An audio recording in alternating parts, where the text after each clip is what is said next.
Jackson County Board of Commissioners study session for January 6th to order. At this time, Madam Clerk, could you please call the roll? Yes, Mr. Chair. Commissioner Bear. Present. Commissioner Walls. Here. Commissioner Kennedy. Here. Commissioner Duckham. Commissioner Pileski. Commissioner Willis. Here. Commissioner Williams. Present. Commissioner Snell. Chairman Shotwell. Present. We have a quorum. Please note that Commissioner Pileski is on but not voting. At this time, we've arrived at public comment. Public comment is 3 minutes. You'll step up, you'll address the board after you identify yourself. You'll have 3 minutes to speak to us. During that time, we will not answer questions nor address issues. The first time for public comment is right now.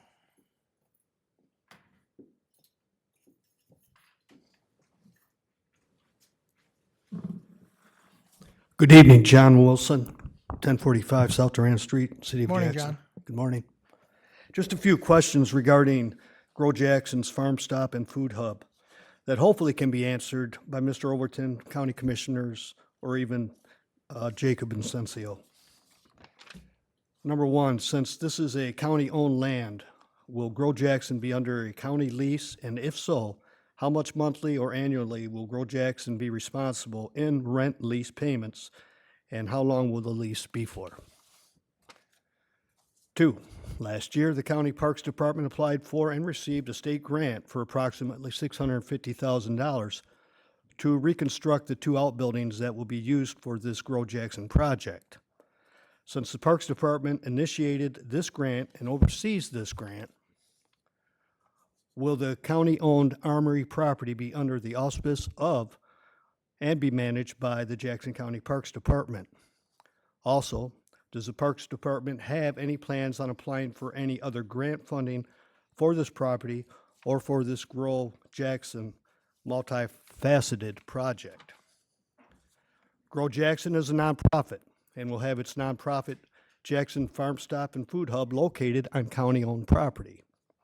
With that being the case, Mr. Incencio's Grow Jackson will be exempt from paying property taxes, personal property taxes on equipment and the buildings that will house his Farm Stop and Food Hub.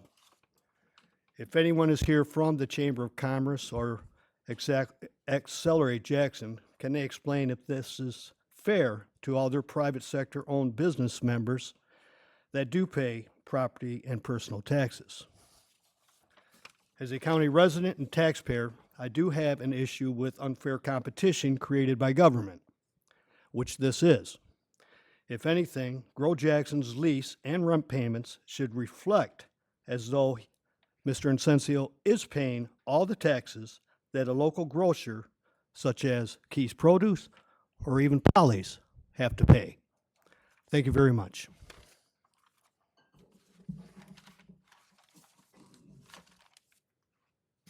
Any other public comment? Any other public comment? Public comment is now closed. Approve the minutes for the October 7th, 2025 study session. Make a motion to approve the minutes. You have a motion and support. Any questions, comments, corrections, or deletions? Seeing none, all in favor, please say aye. Aye. Aye. Those opposed, duly carried. We've arrived at the strategic plan. Administrator Controller Overton. See that we're online. Is that a Zoom meeting we have? Sarah's here. Sarah, would you like to introduce yourself and take us through the program? Yes, good morning. I'm Sarah Bongiorno. I'm a director here at Planning Next, and appreciate the opportunity this morning to present the Jackson County Strategic Plan. I'm gonna, and I've got Ethan with me as well, my colleague. He's been helping on the plan. Let's see, I'm gonna share my screen. Should I do window? I'll do this one. Okay. Let me put it into. All right, can everyone see the screen? Do you want questions as we go, or do you want me to wait till the end to ask them all? I'm fine if you wanna, if as we go through, I'm gonna talk about process first. But yeah, I'm fine if you wanna interrupt and ask questions. We are gonna go through at a high level each chapter of the plan. So if you've got specific questions around, that chapter or the objectives or the specifics, we'll feel free to give them as we go. And then at the end, I have a slide kind of next steps, but we are offering, if any of you would like to have a 20-30 minute follow-up call with Ethan and I to discuss anything in more detail, one of the chapters, one of the actions, whatever, we are happy to do kind of a one-on-one follow-up call with any of you as well. So just keep that in mind, but we'd love to have any comments, questions as we go along. That's just fine. Okay. So just as our agenda, we're going to go through a summary of our process and engagement, and then we are going to go over each chapter of the plan at a high level. And I think you are all provided the actual detailed recommendations as well. So if you have any specific questions, we're happy to do that, but we're going to keep it kind of high level for this morning. So our process for developing this county strategic plan was that we started by auditing the previous strategic plan with key leaders and the department directors to understand what was working, which actions might need to come forward, what things might need to change. So we understood that strategic plan is a base. We also interviewed county commissioners, elected officials, of understanding priorities, issues, and opportunities that they saw for the county, for the next 10 years. We also did an online survey, and we had more than 100 staff take the survey and provide us input on the county's goals and values and progress. And then we also surveyed the directors for feedback on the drafted strategic plan. So once we got the draft recommendations in place, we did put it back out to those department directors to fine tune that a little bit more and make sure we had the recommendations covered. We also engaged the general public through the Drive Jackson initiative. We were kind of sharing one public engagement process. So we were able to engage over 1,300 people across 2 rounds of engagement. We collected over 5,900 pieces of individual input or ideas or comments. We heard from residents from every township, village, and within the city of Jackson. Round 1 engagement focused on asking residents about Jackson County's sort of current identity and the future, trying to understand those vision and values and getting those high-level aspirations articulated, and understanding like where the focus of the county should be for the next 10 years. And then round 2, we kind of dove a little more detailed into specific priorities. So we were understanding the ideas that were shared in the first round, economics, public safety, housing, education, health, some of those topic areas. We asked questions around those to understand a little bit more so that we could draft recommendations that reflected the community's sentiment. And some pictures you see here are from some of our engagements across the county. So as you know, there were dual plans going on. There was the Drive Jackson, which is the community-wide sort of 20-year, large-scale kind of high-level vision and strategic plan, which was informed by the same engagement process. It had a key leadership committee and a stakeholder group that was kind of guiding that. And again, it offers sort of a bigger picture. And then this Jackson County strategic plan really focuses on the county's work as a form of local government. And so they're coordinated, but obviously the county has certain things in their purview, and so that's what this plan is focusing on. Question on this one? We have a question? Yeah. On this sheet, who is Drive Jackson? So Drive Jackson is kind of been managed or organized by the Chamber and Experience Jackson, but it's got many partners. The Community Foundation, some of the major employers like Dawn Foods and Consumer Energies have had, they're part of the stakeholder group, so they've kind of been part of the process and funders of it. The city of Jackson as well was part of that group. So it was really a collective of different community organizations that came together, but the Chamber and Experience Jackson were kind of spearheading it, if you will. Okay, last meeting I was going through our county websites. Yeah. particularly looked up all of the boards that the county places persons on. Yeah. And it lists all of the various boards. Drive Jackson was not on there. So Drive Jackson Yeah. doesn't, so the county doesn't appear to place any persons on Drive Jackson.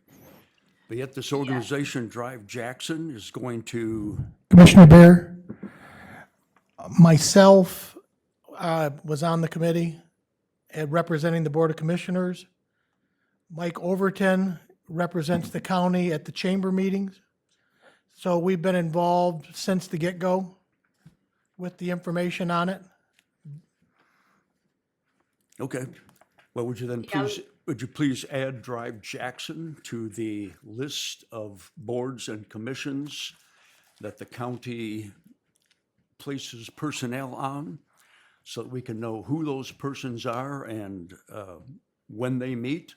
So if a citizen wants to show up at one of the Drive Jackson meetings just to observe what's going on, they can do so? That committee is temporary. It should be over here very quickly as they Yeah. finish the strategic planning process. It's no different than any committee, a strategic planning committee. This initiative is not Jackson County's, it's the chambers. And they brought together all of these different organizations to participate across the whole county with the master planning, if you will, strategic planning, I should say, across the county. We added on to that element, which we talked about here before. Remember, we were basically adding a rider, so to speak, onto the agreement with Planning Next to do our strategic plan. So we're a subset of that greater strategic planning process for the county. And that's what you have before you today, the focus, the elements that directly involve Jackson County. Who is, The organization. who is a subset of that? We are. We are. of Who's Drive we? Jackson, the county. Okay. So the county is the elected officials representing the citizens. The Drive Jackson is not represented, it does not reflect the citizens. The Drive Jackson is not elected by the citizens to represent them, yet we've got Drive Jackson making decisions that's going to impact all of our citizens.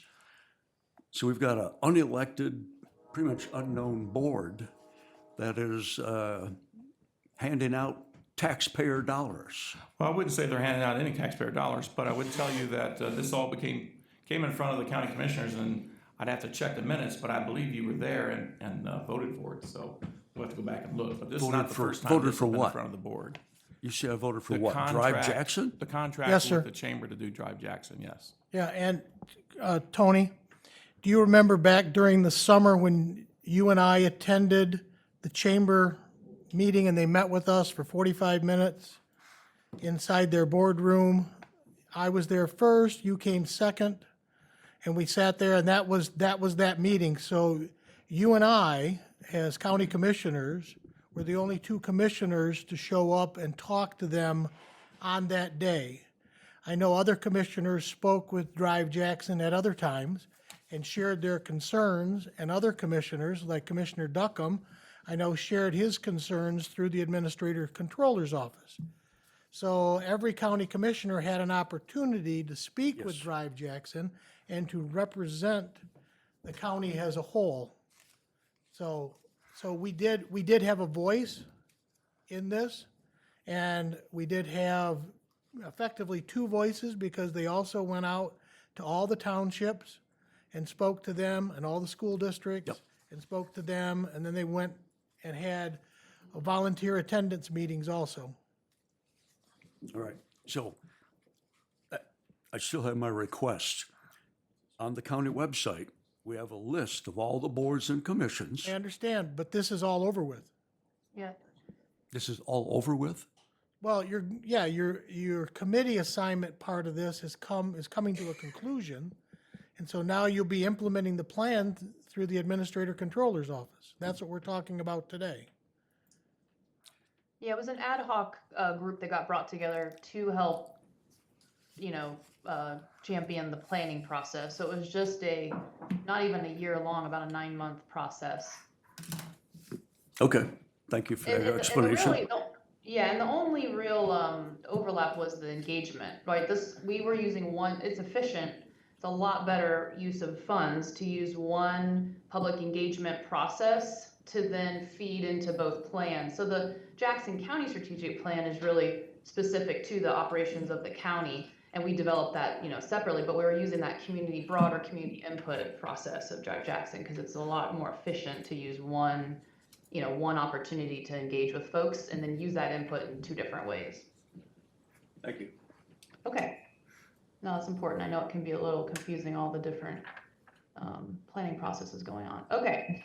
So the next few slides are some charts showing our engagement. So this is the larger countywide engagement process. And we're looking at different demographics. So the blue bars here are our participants within the engagement or community engagement process. And the red line is the US Census. And so, and this one looks like there was nobody, but we did have at least one person from every township and the city of Jackson participate in our process. So we feel good about that.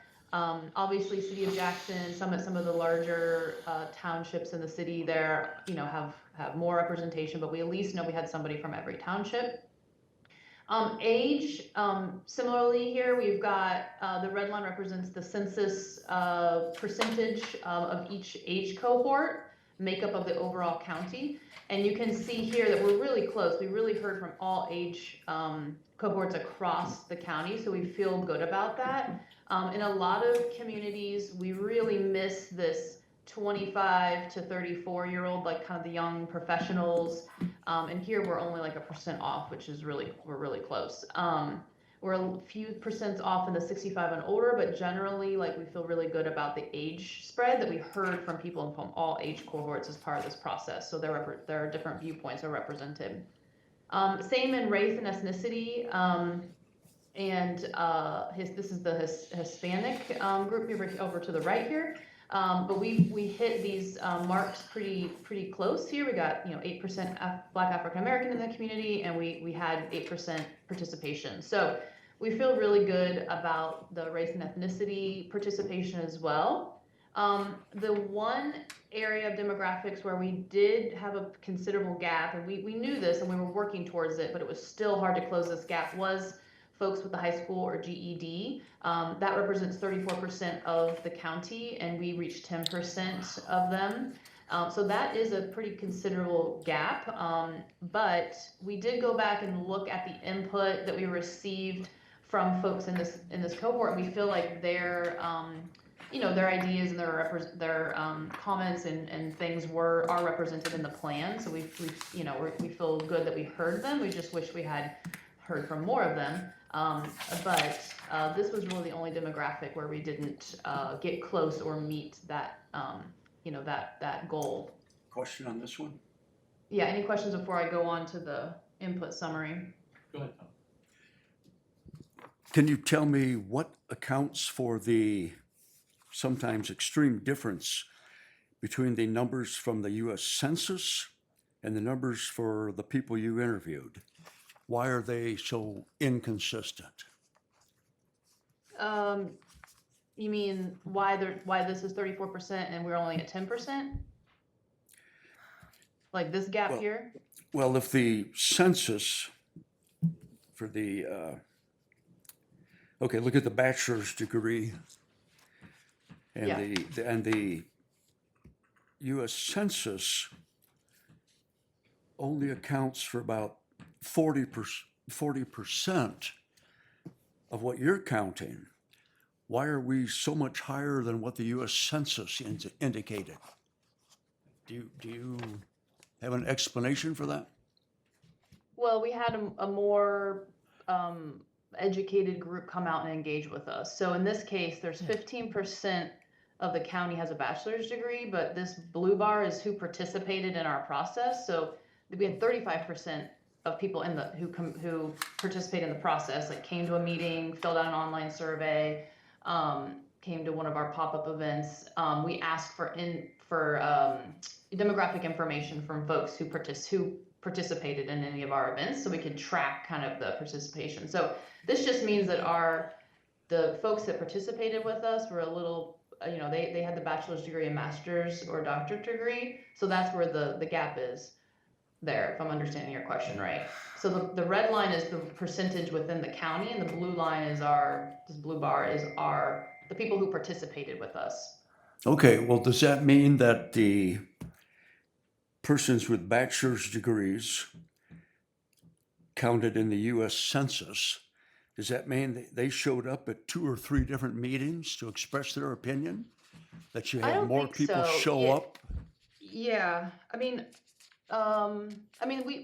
hope people have come to both rounds. I don't think that they came to multiple meetings because they were all like the same format. I just think we had more people in the community, whether that's because they heard about it, it's because they felt comfortable coming out, it's because they're just maybe more engaged through different organizations that they got connected or plugged in. That's usually what happens in communities. Some folks that do have the higher degrees sometimes are already plugged into different organizations or groups, so they might have participated through that. So I'm not exactly sure why. This is a very similar trend across a lot of communities that we work in. Sometimes it is harder to reach the folks that have the high school or some college. Actually, we did pretty good here because we went to Spring Arbor and we had a definite focused outreach on the college students. So you see that gap is not as much. This one was a hard demographic to reach, and we tried with our key leadership group to strategize on where we can go get folks that may be in this cohort. We worked closely with JAMA to promote things through their organization, but we still came up a little bit short here. Okay, thank you. Yep. Any other questions before I move on? Just one quick thing. Guys, when you're done speaking, if you turn your mics off, because the feedback is probably one of our mics is left on,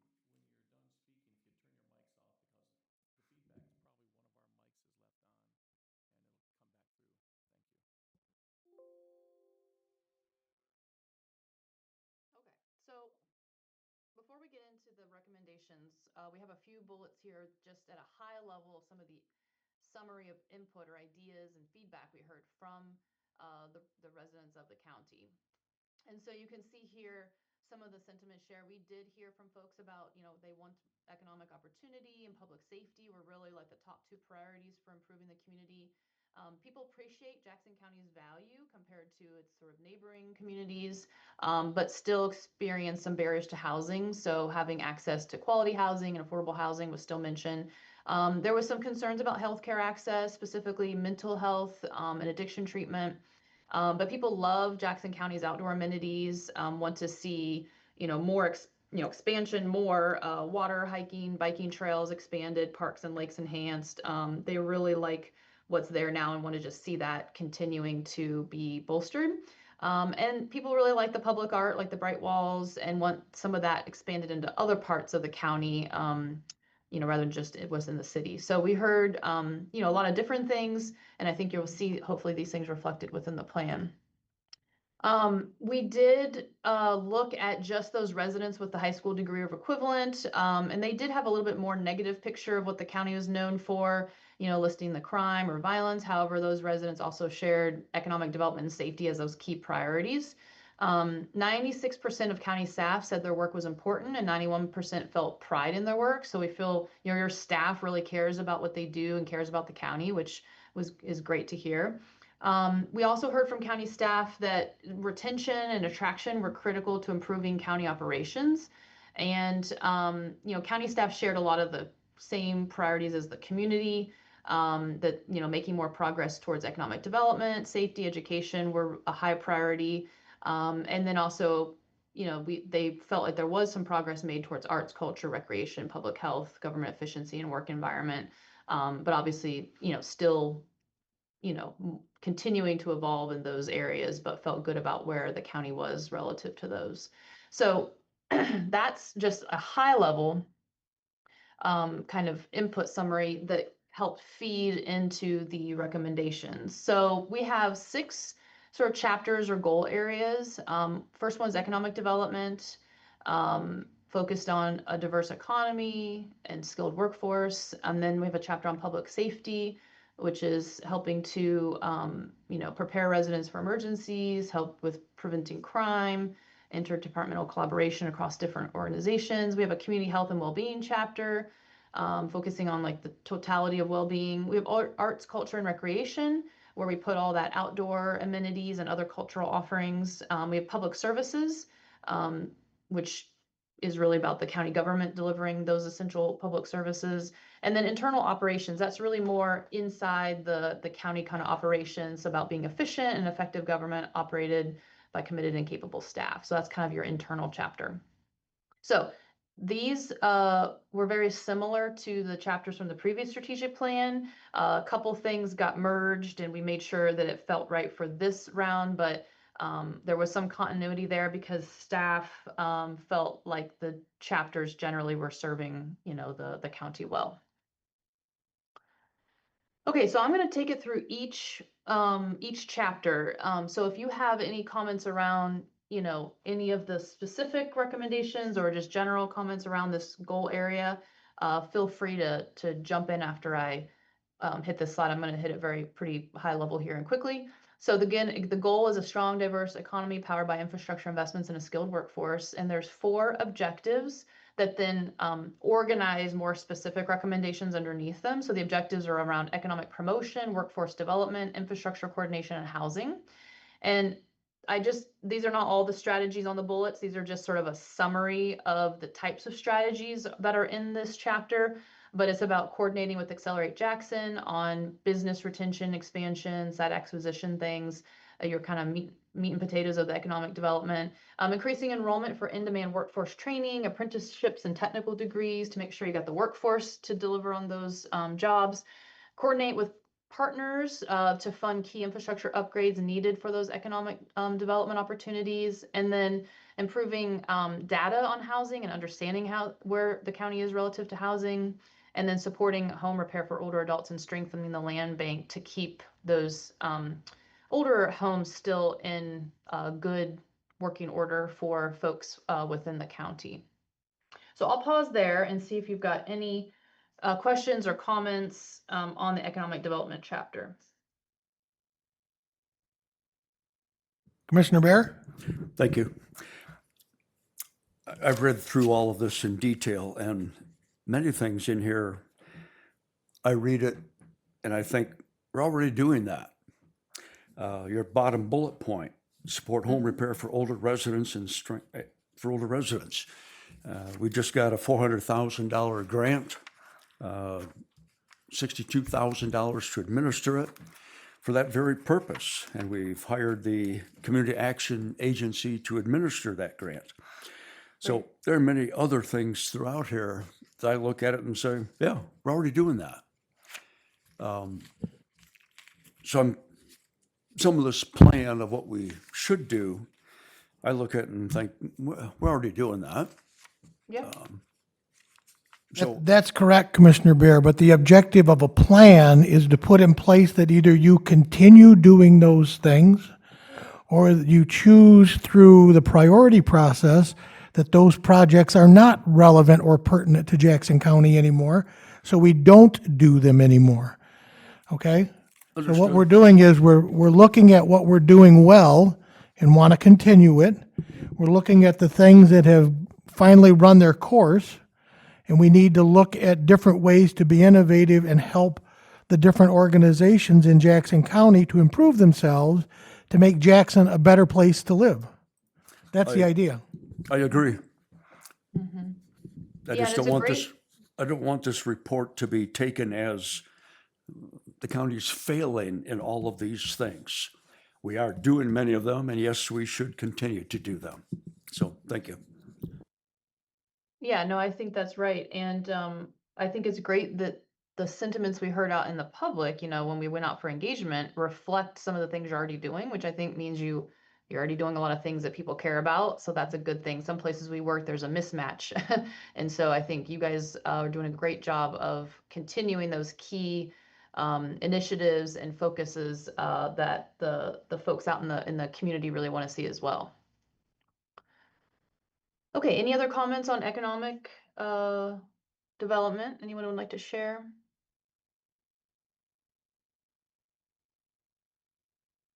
Okay, I'm gonna go on to public safety. So the goal is a safe community that prevents crime, prosecutes offenders, and prepares residents for emergencies through interdepartmental collaboration.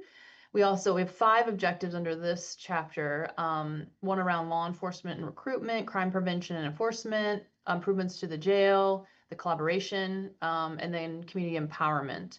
And so then the summary around this is about recruiting and retaining, the best law enforcement, helping to prevent crime through education, deterrence, mental health, substance abuse treatment resources, increasing that collaboration between county offices and local jurisdictions, and then building a positive relationship between law enforcement and the community through public events and data-driven communications. It's that whole kind of perception versus reality piece here within the county. And I think this building that positive relationship and making sure you're sharing good stories out will help with that. So there's some actions around that. Any questions or comments on public safety?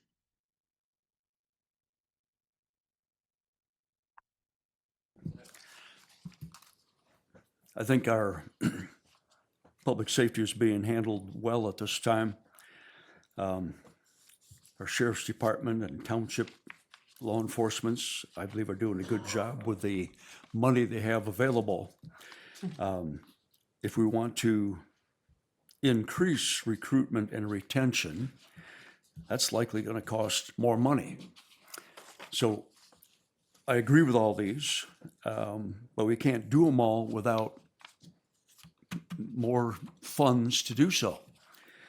Is anybody considering raising the tax dollars that we collect from our citizens? If we want to increase the training, we're already doing it, but it'll cost more money to do more of it. So there's a financial issue to this that isn't expressed here. I like the way our law enforcement is performing. I support them totally. Okay, that was my comment. Going to take more tax dollars.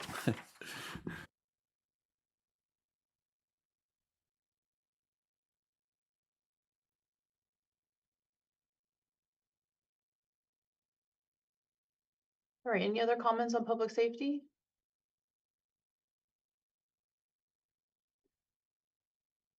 Okay, next chapter is community health and well-being. The goal is a culture of continuous health improvement in the community that enriches the lives of residents. 5 objectives in this chapter as well, focused on education and awareness, healthcare access and affordability, behavioral and emotional health, family health and wellness, and older adult health and wellness. So the summary of sort of strategies in this chapter focus on really understanding, assessing the community's needs and providing maybe more targeted health education, providing free or low-cost mobile clinics for different kind of health screenings, provide resources for mental health and substance use disorders, support mothers and families through enhanced WIC programming, and build age-friendly programs for the growing population of older adults.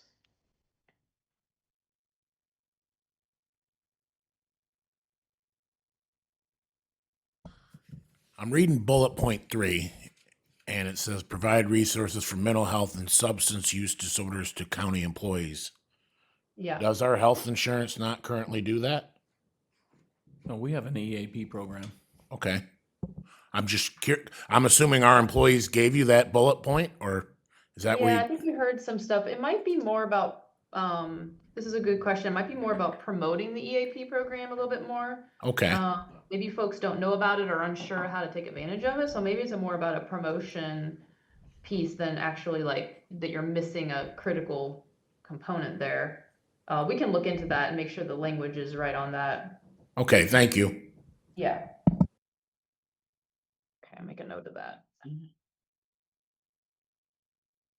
Corey, I kind of take that as getting out the information that Lifeways provides to the whole community, not just our staff. Why no, but that Yeah. Yeah, oh, I was agree. specific to the staff. That's why I'm like, Yeah. wow, if that's what they think, and that's not the case. We need to let them know that they do have coverage for that. Yeah. I looked at all these bullet points and I said to myself, we're already doing every one of these. So as Steve had mentioned, the plan is to take what we're doing, make sure we continue doing it. And so from that perspective, to continue doing these, I support this. I don't accept it as an accusation that we're not doing these things, because we are doing every one of them. Right. Yeah. Yeah.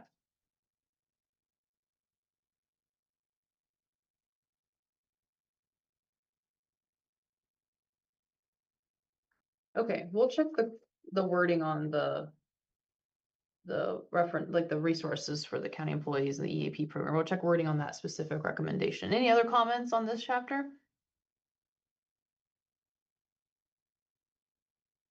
Okay, arts, culture, and recreation. The goal is vibrant arts and cultural offerings and engaging outdoor amenities. We have 3 objectives, kind of organizing the specific recommendations around arts and culture, parks and trails, community events, and engagement. And some of the sort of summary of strategies for this one is about expanding more public art out into the villages and more of the rural county areas. And additional or enhanced events at county parks. So programming, I think some of those assets a little bit more. Upgrade parks, campsites, lake amenities with different, upgrades, infrastructure upgrades like maybe bathrooms, lighting, piers. Improve and expand trails, offer safe access along high traffic corridors as well as rural roads. So I think it's about trying to just create more connections into those already great trail network that you all have. Any questions or comments on this chapter?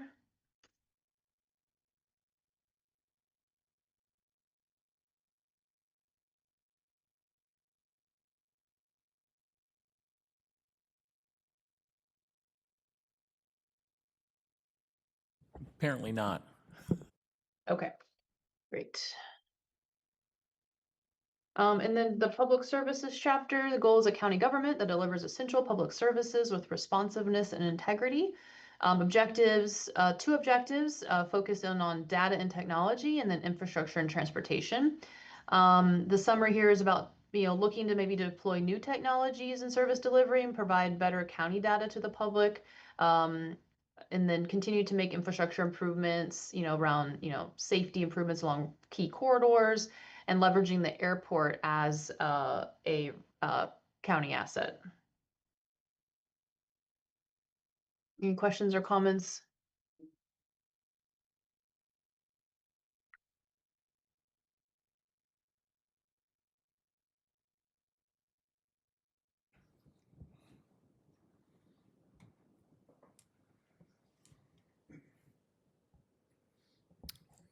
Continue. Okay, great. And then the last chapter is the internal operations. So the goal is an efficient and effective government operated by committed and capable staff. So this is really that kind of inside the organization chapter. So objectives, there's 5 of them around efficiency, staff retention, career development, workplace culture, and internal communications. Sort of the summary around these strategies are around collecting data and evaluating employees and programs on an annual basis. Attract and maintain exceptional staff through compensation review, leadership tracks, internship programs, foster a healthy workplace culture, and share success stories and emerging trends with staff and through the public through annual meetings and the media.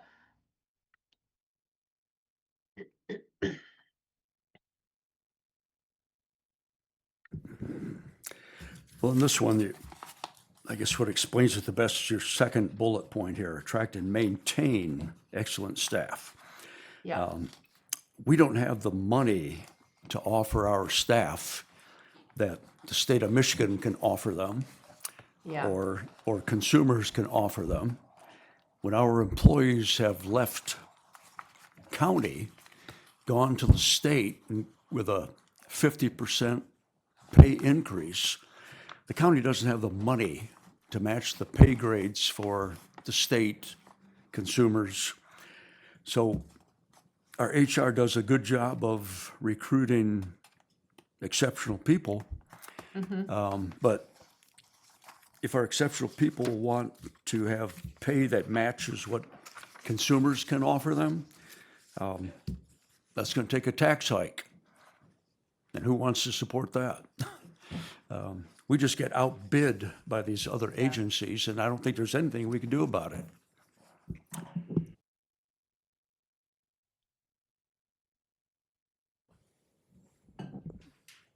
Other questions? If not, I would make a comment. People ask me frequently how the county's doing. Hey, how's the county? It's one of those things. And I always tell them, we don't have problems money can't fix. The problem is, always financial, and we're not alone. It's across the state. You've heard me go on before about how the state funds government, county government.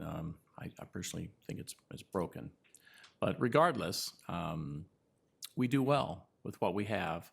And it's true, as Commissioner Bear indicated, sometimes we lose people because there's a better opportunity for them.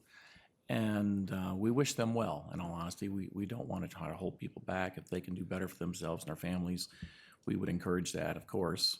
At the same time, though, I would add that the people that we do have that stay here, it's obviously not exactly for the money. I think most of us could go somewhere else and make more money. Truth be told, I could too. But we fell in love with Jackson, or always loved Jackson, or grew up in Jackson, or whatever the case may be. Everybody has their own individual thinking and reasons for why they continue to do the work they do here in Jackson. I'd like to think that it's more than a job here. I always say we make a difference in people's lives every day, arguably a positive one in my way of thinking.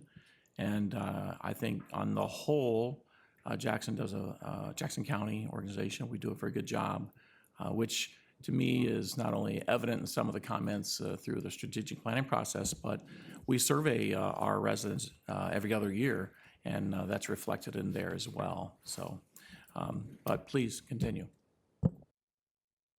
Yeah, no, I think that's true, and I think we heard a lot of the same sentiment shared through this process. And I think there's a lot to do with the workplace culture piece as well. Creating a place that people feel proud to work, know they're making a difference, goes a long way, and we heard that in our input. Okay, so we're at the end here. So next steps. We appreciate the comments and conversation here now, but if you would like additional time to provide any feedback to us, you can reach out to Ethan. His email address is up there. You can also get to us through Mike to schedule a follow-up call. We're happy to have a 20, 30-minute call if there's anything specific you want to talk about. We do expect to hopefully deliver the final strategic plan to you by end of January pending adoption. And just to know that the Drive Jackson 20-year vision and strategic plan process is concluding in February. That plan's being wrapped up kind of as we speak as well. It will be revealed at the Victory Lap Chamber annual meeting on February 11th. And then it'll be the real, what I say is the hard work begins then, because both plans will go into implementation, starting then. And so that's where, I think, really start to roll up your sleeves and dig into some of these initiatives. So that'll be exciting for both plans. So that's all I have. Stop sharing here. I would comment that my expectation is that at our Tuesday night meeting, I've forwarded the plan to you once. We'll forward it again. And at our Tuesday night meeting, if there's concerns or changes or anything that the board wishes to address, bring it up then. Ideally, we would approve the plan Tuesday night, and that way they can finalize and add a picture or two here or there and so forth, and give us a finished printed version, an electronic version by the end of the month. Last call, questions, concerns, or otherwise? Yes, sir. Thank you, Mr. Chair. I generally like to allow for the presentation to end before I ask my questions, but I will say that I do have quite a significant list, and so I would appreciate a follow-up call to kind of go over some of these, but I will ask maybe one or two now. And so kind of starting with the public services, obviously as a county commissioner, we hear from constituents all the time on things that are important to them, things that they need. And so just out of the litany of items that are generally brought to me, and I'm sure to other commissioners, I was quite surprised to only see 2 items on the list. I'm curious, in your research, were there other things that were brought up but just didn't make the list?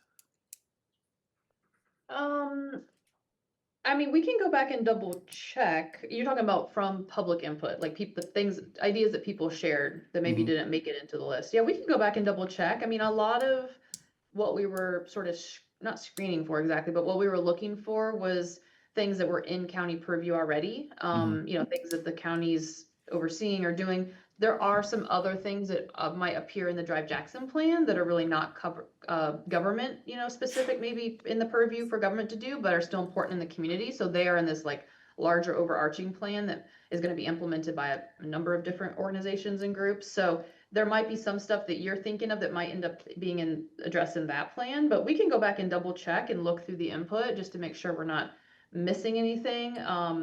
I know we added some new things around like AI because that's a current kind of you know, thing that the whole world is sort of grappling with how to use it and to be efficient. You know, some using GIS and some data more in a better, more efficient way as well. But I think safety and roads were really the things we heard, you know, road safety, corridor safety, and like the road condition of roads is what we heard from mostly from people, which are in here. But we're happy to go back and just double check the input to make sure we're not missing any other services, or if there's things that you've heard from folks that aren't in here that you'd like to, you know, to share for consideration to include in the plan. You know, we're happy to hear that. Maybe we can talk about that in the follow-up call. Okay, that'd be great. Thank you. And similarly, in the arts and culture and recreation, one of the constant comments and things that I get from constituents is just the lack of diversity. And although I see that there's ways in which that can be promoted through, I think what you're calling cultural offerings, I'm curious if you heard any conversations in that regard as well. Yeah, I think we did, and I think we kind of put it in that general kind of bucket. But again, we can go back and look for anything maybe more specific that might help kind of round that out.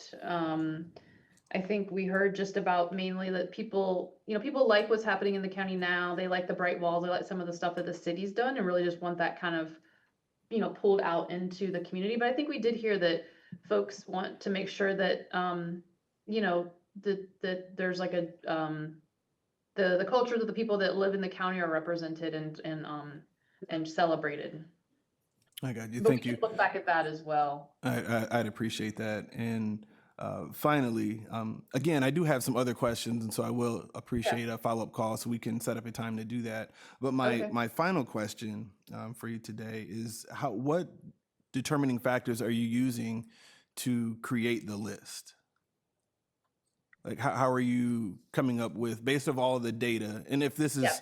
if that's a long question, we can discuss that later. But just, I guess, in so many words, how are you taking Yeah. the data and from that creating the goal, then the objectives from that? Yeah. So I think for this plan, you know, we started with the existing plan and did that audit. So we went through with the department directors and with Mike's help and went through it kind of line by line and said, is this something the county still wants to continue doing?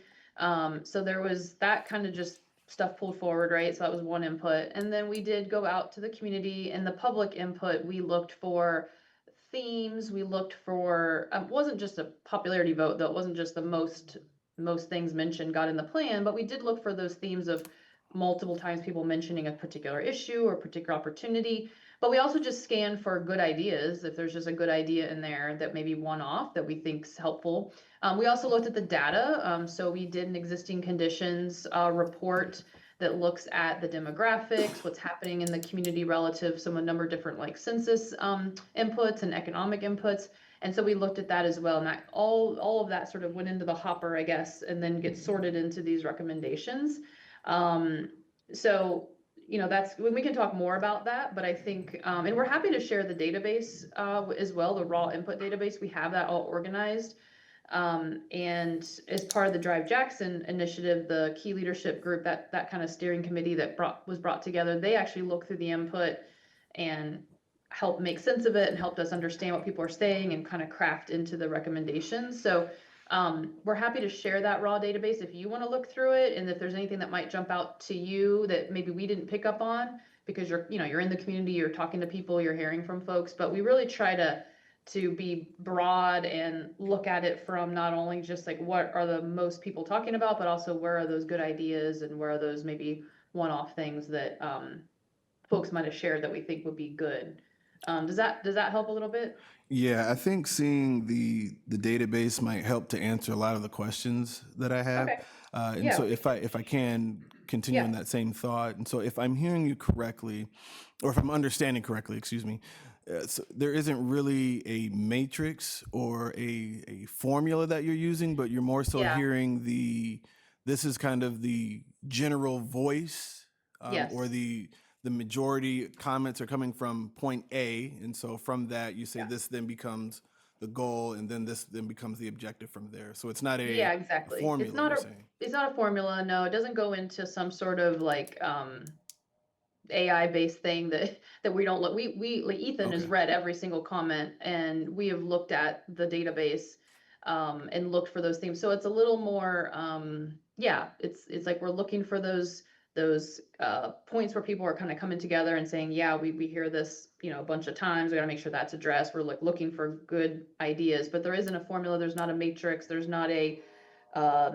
numbers kind of component to this. Okay. It's not quantitative, so to speak. It's more qualitative, taking that Mhm. input, reviewing it, and then crafting those recommendations from it.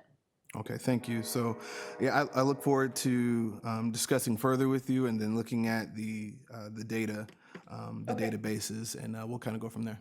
Okay, that sounds great. If you want to email Ethan with some dates that work for you for a follow-up call, we will get that scheduled. In the meantime, Ethan will send you the raw data. We can send actually the raw database to Mike if you want to send it to everybody. That way anyone can look through it. It's a lot. I don't know how many pages it is, Yeah, but there are some, excuse me, some of them are summarized, like, some of them that are a little more quantitative, yeah, it might make it easier to look at. But a lot of it is people's direct comments. yeah, expository Okay. comments. We do have a few way we asked questions and some in the second round. Allow people to like select something, or it was like a multiple choice. So we did get some quantitative kind of input on that, but there was also always a chance for folks to just share what's on their mind or share a comment directly. So we've got kind of both. But we'll provide databases for both the first round and the second round. You know, the first round really helped develop that high level plan, what we call the plan framework, which is, you know, just what are those goals? What are the buckets we need to address? What are the goals? What are we trying to kind of understand here? And then the second round dug into some of those topical areas. It gave us some more targeted or focused feedback that then we were able to use to create the actual recommendations.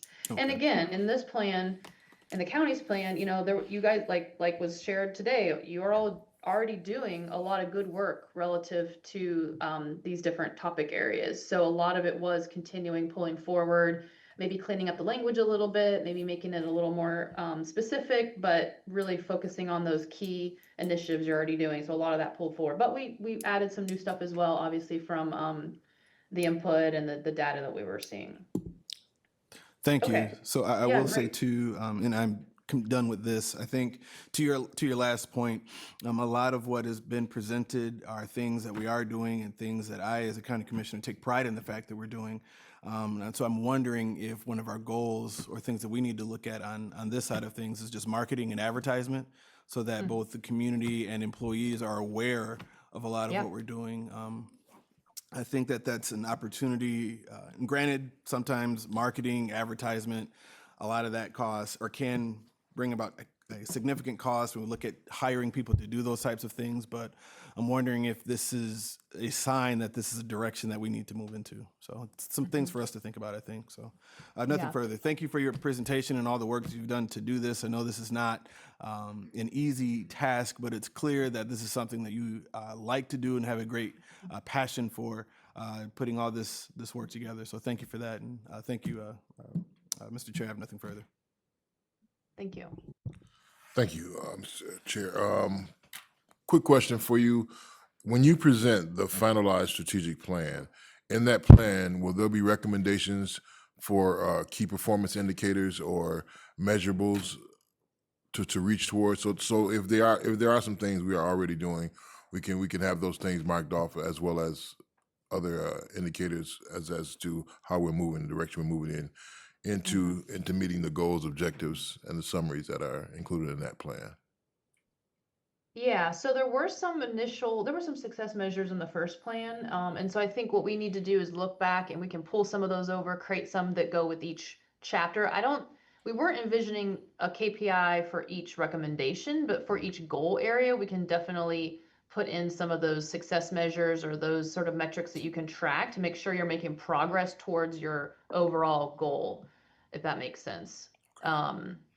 And that could be some, I mean, if you want more specific KPIs, that could be something that you all work on in your some of your first implementation discussions as you start to implement, is like, what are those key, pieces of data or metrics that will help you know you're making progress. But we can put some general recommendations in for that, for each kind of goal area, include that in the plan. If I may, Thank we you. do that now too. It's in, and when we look at our budget, we'll put in there, how we've done in the past, what we're doing differently or what have you. But that was always expectation when this was done, to revisit on all that and build it into the system itself. So there's measurables, those sort of things. Okay. Thank you. That's all I have. Just to make commissioners aware, I think when you look at the white paper that appears before all of our motions, you'll see where the item that we're voting on through our regular meeting cycle, where each item fits into the strategic plan and how it is being done and how the measurables are being met within those documents. That was the creation of the first committee, to be able to show to commissioners and the public where we are tying everything back financially and tying everything back to the strategic plan for a clear message to the public of what we're doing. And if I'm to chime in one more time there in regard to Commissioner Williams' comment, we have talked about in the past a communications person, marketing, that sort of thing position. And we see the need, our employees see the need. The struggle has always been is money. And how do we justify and rationalize? Because there's a limited amount of money and unlimited amount of need. So we have to just revisit those priorities, and that's something that that would obviously it's a new FTE, because we've tried adding it on to different people's roles and responsibilities, and then you get what you pay for.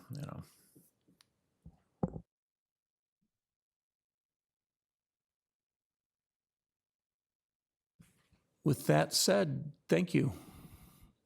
Well, thank you. I appreciate getting to know you all and your community, and we wish you the best. We'll be looking to finalize everything. We'll follow up with anyone who would like a call to discuss anything in more detail, and we'll get this wrapped up for you all, and then we'll keep an eye, and hopefully it sounds like you've already got it institutionalized within the county processes, which is great. Some places don't have that in place, and so there is some time to get it kind of into city or county processes, but here you've got that already going. So I have no doubt that you will hit the ground running with your new plan. So we appreciate you trusting us with this process, and we will be in touch. Thank you again. Bye-bye. Bye-bye.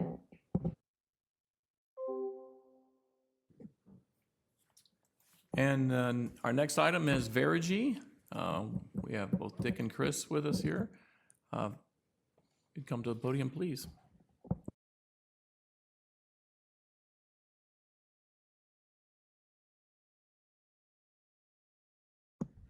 Good morning, Board of Commissioners, and Happy New Year to each of you. It's a pleasure to be in front of you again to give you a status update on our Verigy Energy project. Do you have could you forward to the next slide? So we're in the home stretch now with most of the project, with the exception of the landfill, and I'm gonna tell you about a couple opportunities there with that as we go through this. But I want to review the scope of work that we've completed. You see 6 ECMs listed there. Obviously, we've performed all the LED lighting retrofits. We've done the HVAC at Wesley Jail, the North Lawn, the JDOT Youth Center, Airport, JDOT, and HSB. We finished all the solar that's there for all those facilities, and it's energized and operating, online, giving you energy savings there. The building controls have been finished at the Wesley Jail, North Lawn, JDOT, Youth Center, Airport, HSB, and the courthouse. The geothermal has been finished at both the Human Services Building and the courthouse. We did have a little bit of a lapse there that was caused from about a 1.5 year delay that occurred from the city of Jackson trying to get what they call a revocable license permit to basically run our piping under the street. That was a significant delay that caused us. We actually finished the HSB building before the courthouse, and we started that a year after, because you approved that as a change order for the geothermal there. And then we finished the EV charging at the courthouse. Those chargers are right outside underneath the solar shade structure canopies that are right there on the street level. So you can see some of the pictures there of what the solar looks like completed from our drone shots that are there. Next slide. This is about 99% completed, the courthouse. You see some pictures there. You have on the left, you see what the new HVAC units look like. Basically, we installed 34 of these units throughout the courthouse. The courthouse staff was very, very nice to work with, very patient. They basically helped us do this because you're dealing with an occupied building and you're putting all this new HVAC in there. So we do want to thank everybody from the courthouse that really worked with us as we put these 34 geothermal units in. You can see what the mechanical rooms look like on this picture to the right. The only thing we have left to finish is you have a couple rooftop units that we have to change out the ductwork on the roof. That will be done by the end of March. Next slide. This is the tower building here that you see. We basically are building out 3 floors with new air handling units that are going to accept chilled water and hot water from the new boiler plant and the new chiller plant that we installed. And you can see what the air handler unit looks like. That's going to be located in the closets. You can see down in the picture in the middle what the pump controls look like. We put those on variable frequency drives to ensure proper energy savings, for the operation of those pumps. And then the last picture on the right is the steel structure that encloses all the piping, from the chiller system that goes on each floor. This is about 75% completed. We did have a delay in the start of that because what happened, and I don't know if this was communicated by Ed, but the contractor that we had lined up to do this work, actually, the owner of that company passed away, and his partner basically didn't want to do the job, so we had to go out for rebidding that whole thing. So that delayed the start of this. That's why this is taking the longest to get done. Next slide. So this one here is the one that reminds me of my football days. Every time with this landfill, it seems like we get down in the ready to score the touchdown, we get a 15-yard penalty. And just like in football, you have to stay vigilant. You have to stay persistent, that you can't let those penalties stop you from getting where your goal is to get in the end zone. And so unfortunately, we've been it's been like almost 3 years now trying to work through the state and their process. We've been very patient. I want to recognize Mike Overton. He's went up to Lansing several times to testify and all these different things that are going on there. But it's just been delaying this project. The blessing about that is, though, because I've learned that blessings come in disguise a lot of times, is had we started that project, there was a tornado that hit the site that took that building down. It's all in pieces. Now we've got to demolish that as part of the project, but let's say we would have retrofitted that out and that tornado would have hit, all that money that was put in there, destroyed. The good Lord, I think, was watching over us on that. So, we're just conveying to you that we're going to remain vigilant. We're going to remain persistent and patient to try to get this project done, because this was one of the three key things that the county wanted done, talking about your strategic plan, which was nice to see that, which was to upgrade your facilities. That was part of that, those key performance indicators.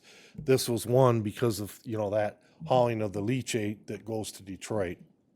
So we're still waiting for the state to hopefully finally get this approved so we can start. And we're going to show you some, what the cost is now, because it's been 3 years later.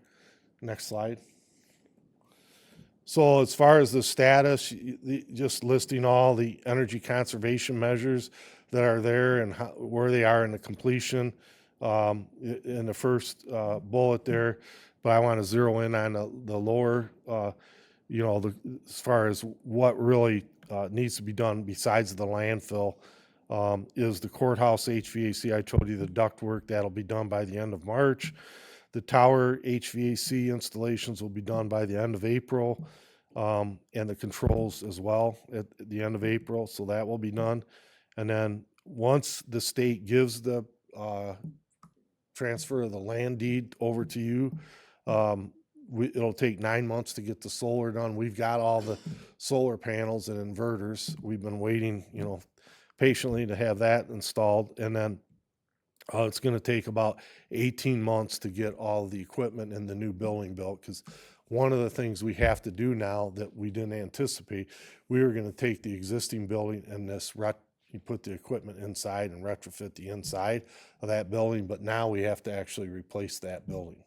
We have to finish the demolishing of it, and then we have to build a new building, and that building is on the state land, because half of the landfill is owned by the county and the other half is owned by the state, and where the building is, that's on the state land. And so, and the two most corrosive tanks that have the most corrosive PFAS in there is on the state's lands. So we're still patiently waiting on that. Next slide. So we put down two change orders, and I just want to clarify, because it came to my attention. I was looking at this last night. Chris and I stayed in town, and we were looking at this, and this was a sheet that he prepared, and this was his project management sheet. But where it says change order 5, 4, 6, and 8, those are internal to us. Our change orders to our contractors, they're not any change orders to the county. So I apologize if people took that as that those were change orders to the county. The county has only really executed one change order with us, and that was for the Human Services geothermal project, and that was it. This work here has all been completed. We've paid our contractors for this work. This is work that came up primarily from unforeseen conditions or other issues that came up on the project that we were requested to add stuff and or stuff that wasn't under our control. And you can see the breakout of those costs, and then all together those come to like $491,000. We made the decision to keep the construction going each time on this, because we couldn't afford to wait each time to come back for each thing for another delay and another delay and another delay. So we talked with, the facilities guys, Pat Feekings when he was here, and Rick when these things came up, and now Blake just took over, but they were aware of these things going on. So it's not really a surprise, but we officially need the county's, the commission to bless this and basically approve this. The good news is, in this delay that occurred, both from the state where we've been waiting for 3 years, and then the city where it took 1.5 years to get the revocable license permit done. In a perfect world, we would have had that within a month, and we would have started, and literally this whole project would be done. Okay, but unfortunately that didn't happen. We tried and tried and tried, and we were patient, and we got everything, through with the city, and they were, very helpful at the end there to get that done. But because that money didn't get used in this project, it was sitting in a bank account that was making interest. And that is called an escrow account. That escrow account actually was supposed to stop as of last April. I worked with the Bank of America, and Mike Overton to basically extend that so that you can still earn interest on that money that hasn't been spent. So even though we're asking for this money, these are things that weren't included, but the blessing there is that the money you've made $1.5 million as of like about a month and a half, 2 months ago, when Cecilia got this balance. You've made that money to cover these changes of work, and then some, basically to cover the cost of the landfill. So had we had all those permits done, we would have had this finished, and it wouldn't have earned all this money. Now this money can be utilized to help pay for these change orders, is what we obviously need your blessing on that to get the approval of that. Once you do this change order, what we did is we put it as 2 change orders, because we figured, we didn't want to imply, the whole, do it all as one, because this work has already been completed. We would like to get this one approved as soon as possible, because we've paid contractors, all this money for that. There was backup information provided to both Mike and Blake. I'm not sure if that was shared with the commissioners, but it was basically all of the change orders that we issued to the contractors and their quotes to us that backs up and lines up to all this dollar amount that's there. Dick, with that said, I would just, for the benefit of the board, our expectation is that this change order number 2, the materials he just spoke of will be at committee next week, and that you would review that stuff at committee like our normal process would go. And then we'd move it to Tuesday night, where we'd seek approval for a change order number 2. So what our expectation is. Commissioner Bear?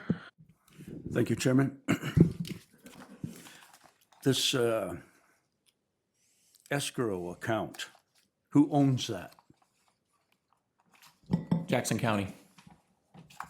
Okay. And so as I, looking for some clarification, the top block here, where it talks about removal of asphalt change order 2, change order 3, you've tallied up those change orders. I asked for a copy of all of the change orders, and I did receive that. You don't have change order 7 totaled in here. Change order 7 was from NTH Consultants Limited, and that was $5,000. So if you are including your internal change orders 2 through 8, you need to include number 7. So the top box there, your total is going to change from $264,023 to $269,022. If you include the NTH Consultants work. And so these change orders have been approved internally between Verigy and the county.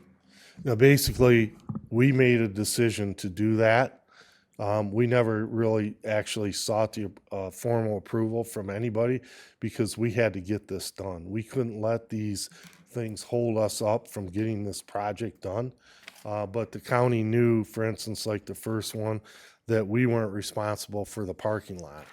And when these things came up on that first category, you know, they were just unforeseen conditions that, you know, they would have came up anyway. And we just, you know, had to, by the time we got the courthouse going, because it was a year and a half late, the contractor that we had lined up to do the drilling couldn't do it right away because we had scheduled him twice, and then he couldn't, by then he got other commitments to other customers, and he couldn't come back when we finally got the revocable permit done.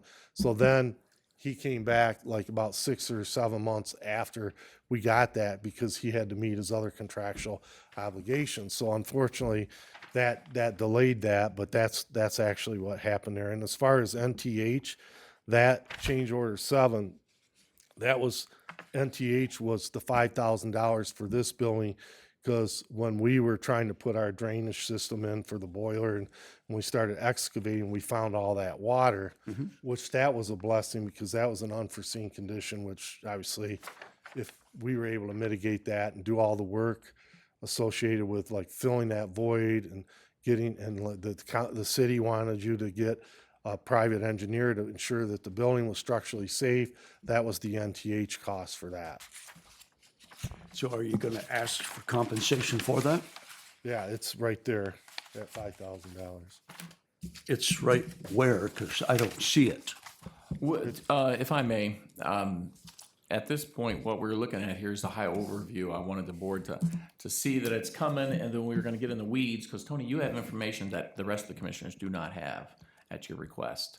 But our committee meeting is when we're gonna get in the weeds, and then ultimately bring it to Tuesday night and get in the weeds again if necessary to have that conversation about improving it. So Okay. if you could hold off on some of those, I appreciate it. Some of these changes are from May, Oh, and I'm disappointed they're coming to us in January. well, you understand that they made it very clear, I think, that they took the risk, they paid it to keep the project moving forward, and knowing full well they didn't want to bring a $5,000 change order. They were letting them add up and then bring them to the board. These change orders you'll find, I've reviewed, they're not really Verigy's fault. They're mostly Mother Nature or unforeseen conditions like our basement having a creek running under it and things like that. But we'll get more into that weeds when the full board has the information available these that aren't- you have. These aren't anybody's fault. They're no person's fault, no bad workmanship. I'm just disappointed in the 8-month time delay. And what we have here is some of these numbers aren't quite right. Change order 7 needs to be added in here someplace. We will if you discuss want that it next added for. Monday The morning. the next page talks about the landfill cost. Landfill costs have gone up $1,309,000. Commissioner Bear, you have information that other commissioners don't have. No, you have this- Administrator Overton just told you that we'll discuss this at committee next week. I'm politely asking you to accept that answer.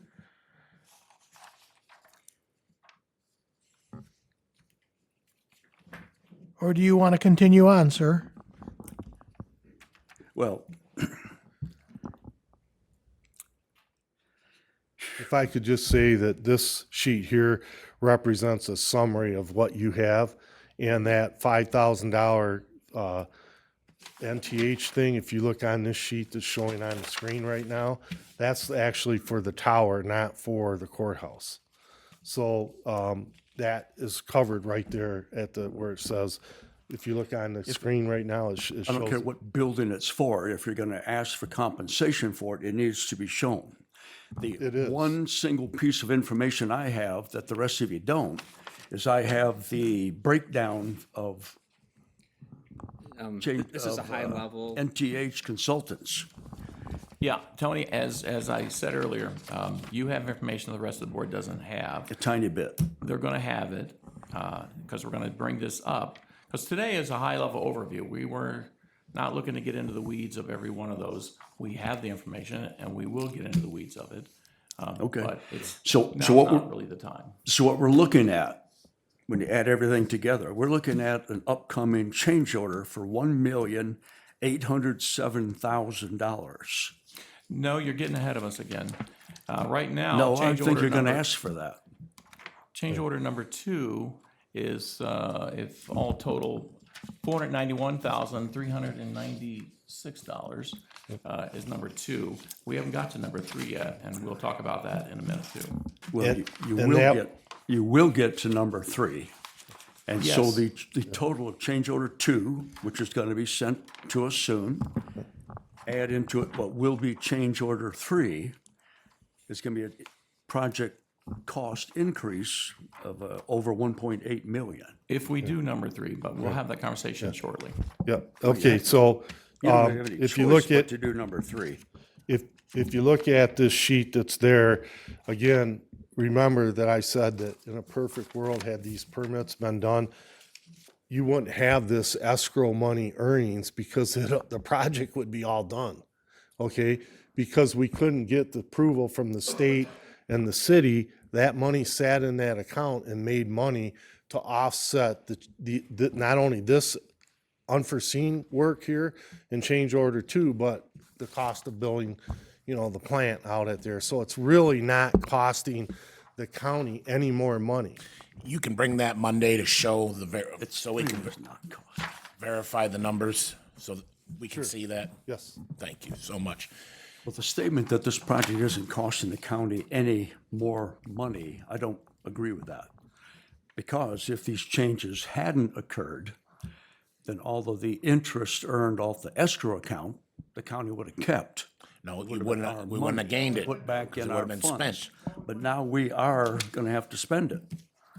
So, If I may, we're going to go on to number 3. Okay, next But slide. let me speak first to this. Just to be clear, I do not plan to bring number 3 change order this month. That would be February. We put it in here because it's Verigy giving us the overview of where we are. And the problem with number 3, it's the landfill. yep. And in all honesty, guys, we're gonna have to have some serious conversations about the landfill project. It started off at what, 2.4 million? And now it's anticipated at 3.7 million. The landfill project wasn't saving or making us money. It was paying for itself, but clearly the payback went from 20 years to like 40 years now or something. It's way beyond what we had envisioned because of the delays and so forth. The state still has not approved our transaction. They just recently tie-barred it to a Livingston County transaction, which set it all back. Now, they're supposed to, I talked to Sarah Leitner a couple weeks ago. They're supposed to have their first committee meeting January 14th, I believe. Whether this will make committee again at that time, I do not know. But the problem is, at some point, if the state's going to continue to delay, we may have to very well say, we're not going to do it. And I'm not saying that today, but it's something we got to really seriously look at and consider and factor it all into the situation at hand. But again, that's for another conversation another day. They've given us here what they believe the anticipated cost increases are going to be if we were to move forward with that. But for next Monday, we're going to look at change order number 2.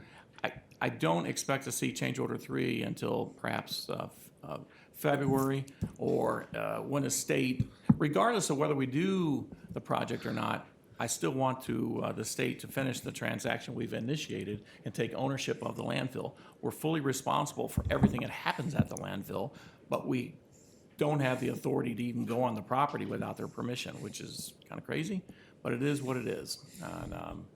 And that was my thoughts. Dick, if you had something to add to that. Yeah, I was just gonna say, as far as change order 3 goes, hopefully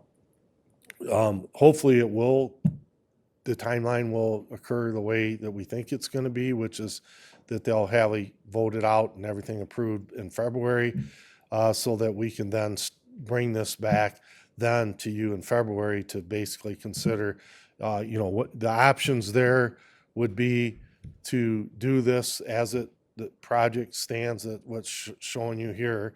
From my perspective, I think the cost the escrow earnings is really covering it. It really isn't doubling your payback to 40 years. It's really still 20 years because the interest that you earned off of that is offsetting that cost.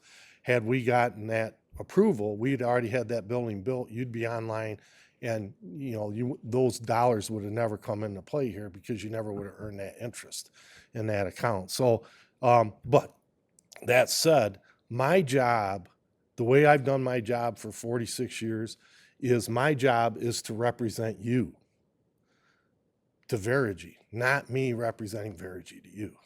So it all comes down to what do you guys want to do? I still believe this is a really good project. It's something that's, the EPA's regulations are constantly changing, getting stricter and stricter, and it's not going to get less expensive to haul that leachate to Detroit. It's just going to keep rising. But it's your decision. If you would decide that you don't want to go forward with this, what you would do is we would credit back that dollar amount to the county. You could use it for other things within this project, along with any escrow earnings that hasn't been paid, as well. But that's your choice of what you guys want to do with this money. I still believe, and I was actually, to me, this was one of the most exciting things that we were doing in this project. And it's been disappointing that it's been taking this long. But like I said, going back to my football days, every time you get a 15-yard penalty, if your mind says we're not going to get in the end zone, guess what? You're not going to get in the end zone. So my mind is, yeah, we're going to still get in the end zone on this. We just got to be patient. We got to keep doing what we're going to do, and we get this thing in. So, Yeah, I don't disagree with Dick. The game's not over, and we shall see what happens there. To be clear, though, with the monies, the remaining monies from the debt, the loan that we took from Bank of America, including the escrow account, it can't be spent on anything else other than Verigy project-related energy, this project, or we can make a payment to the loan itself. We could pay back the loan if we had an extra $1 million or whatever. We could take that off the debt itself. So, but yet that's yet to be determined, and I look to have a spirited conversation about that in the future with the board, and you guys will need to vote it up or down on that, and we'll have plenty of time to talk about that more. Thank you. thank you for your time today.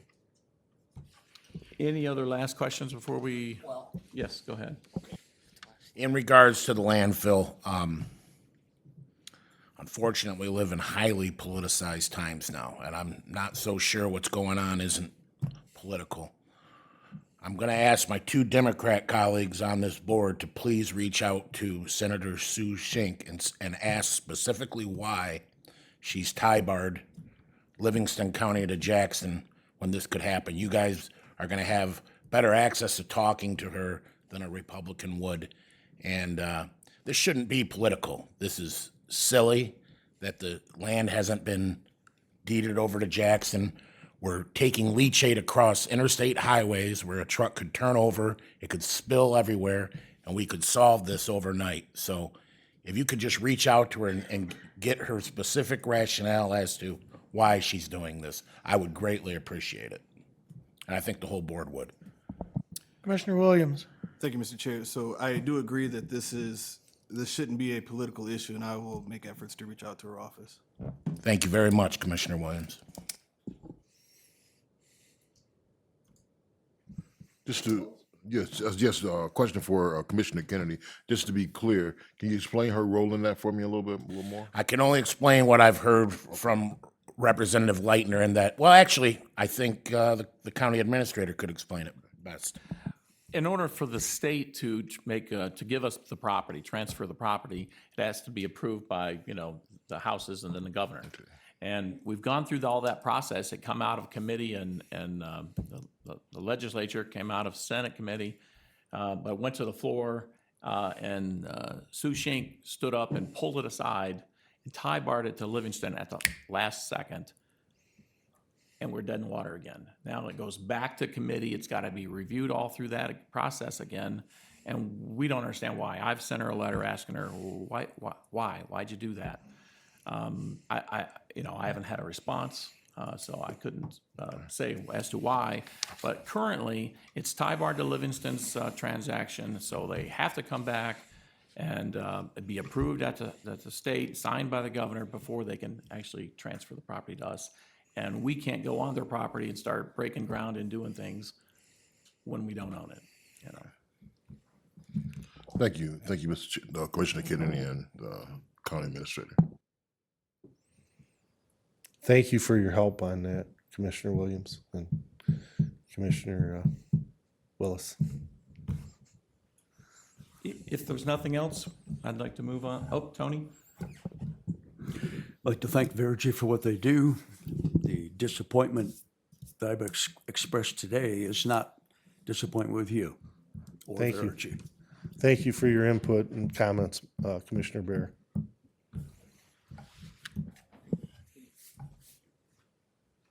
I believe we have Kyle and Jacob from Grow Jackson. Come on up, Jacob. I think Jacob's going to take us through his PowerPoint and Kyle's backup or something, right? Good morning, everybody. Thank you so much for having me. My name is Jacob Inocencio. I'm the founder and executive director of Grow Jackson, and we're the nonprofit in question to bring this farm stop and food hub to fruition at the Armory building inside the walls of the historic state prison. Go ahead. So the conversation started a few years ago when the county administrator and I had a great conversation about what a farm market might look like inside these walls. And I thought that would be an incredible first step, but I thought there might be more we could do to activate the space, improve opportunities for the local food economy, and expand fresh food access in downtown Jackson. And so over the last couple of years, as we've worked to bring the farmers market to the historic state prison, we've also begun to develop the rest of a plan. And so I'm here to share with you today the numerous stages of the farm stop and food hub development. As you can see here, we have it laid out in this timeline. And we'll mention that this timeline is, of course, subjected to your approval as well as the money that we can raise for this. This is not a project that the county is investing money in the infrastructure beyond the initial Spark grant. Everything else in terms of cooler build out, cafe build out, future accelerator kitchens that you see mentioned here, that all will come from private dollars or public dollars that we solicit outside of the confines of Jackson County. So this is not going to be a local taxpayer funded initiative. You can see here on the timeline that the farmers market is the first piece in spring of 2026.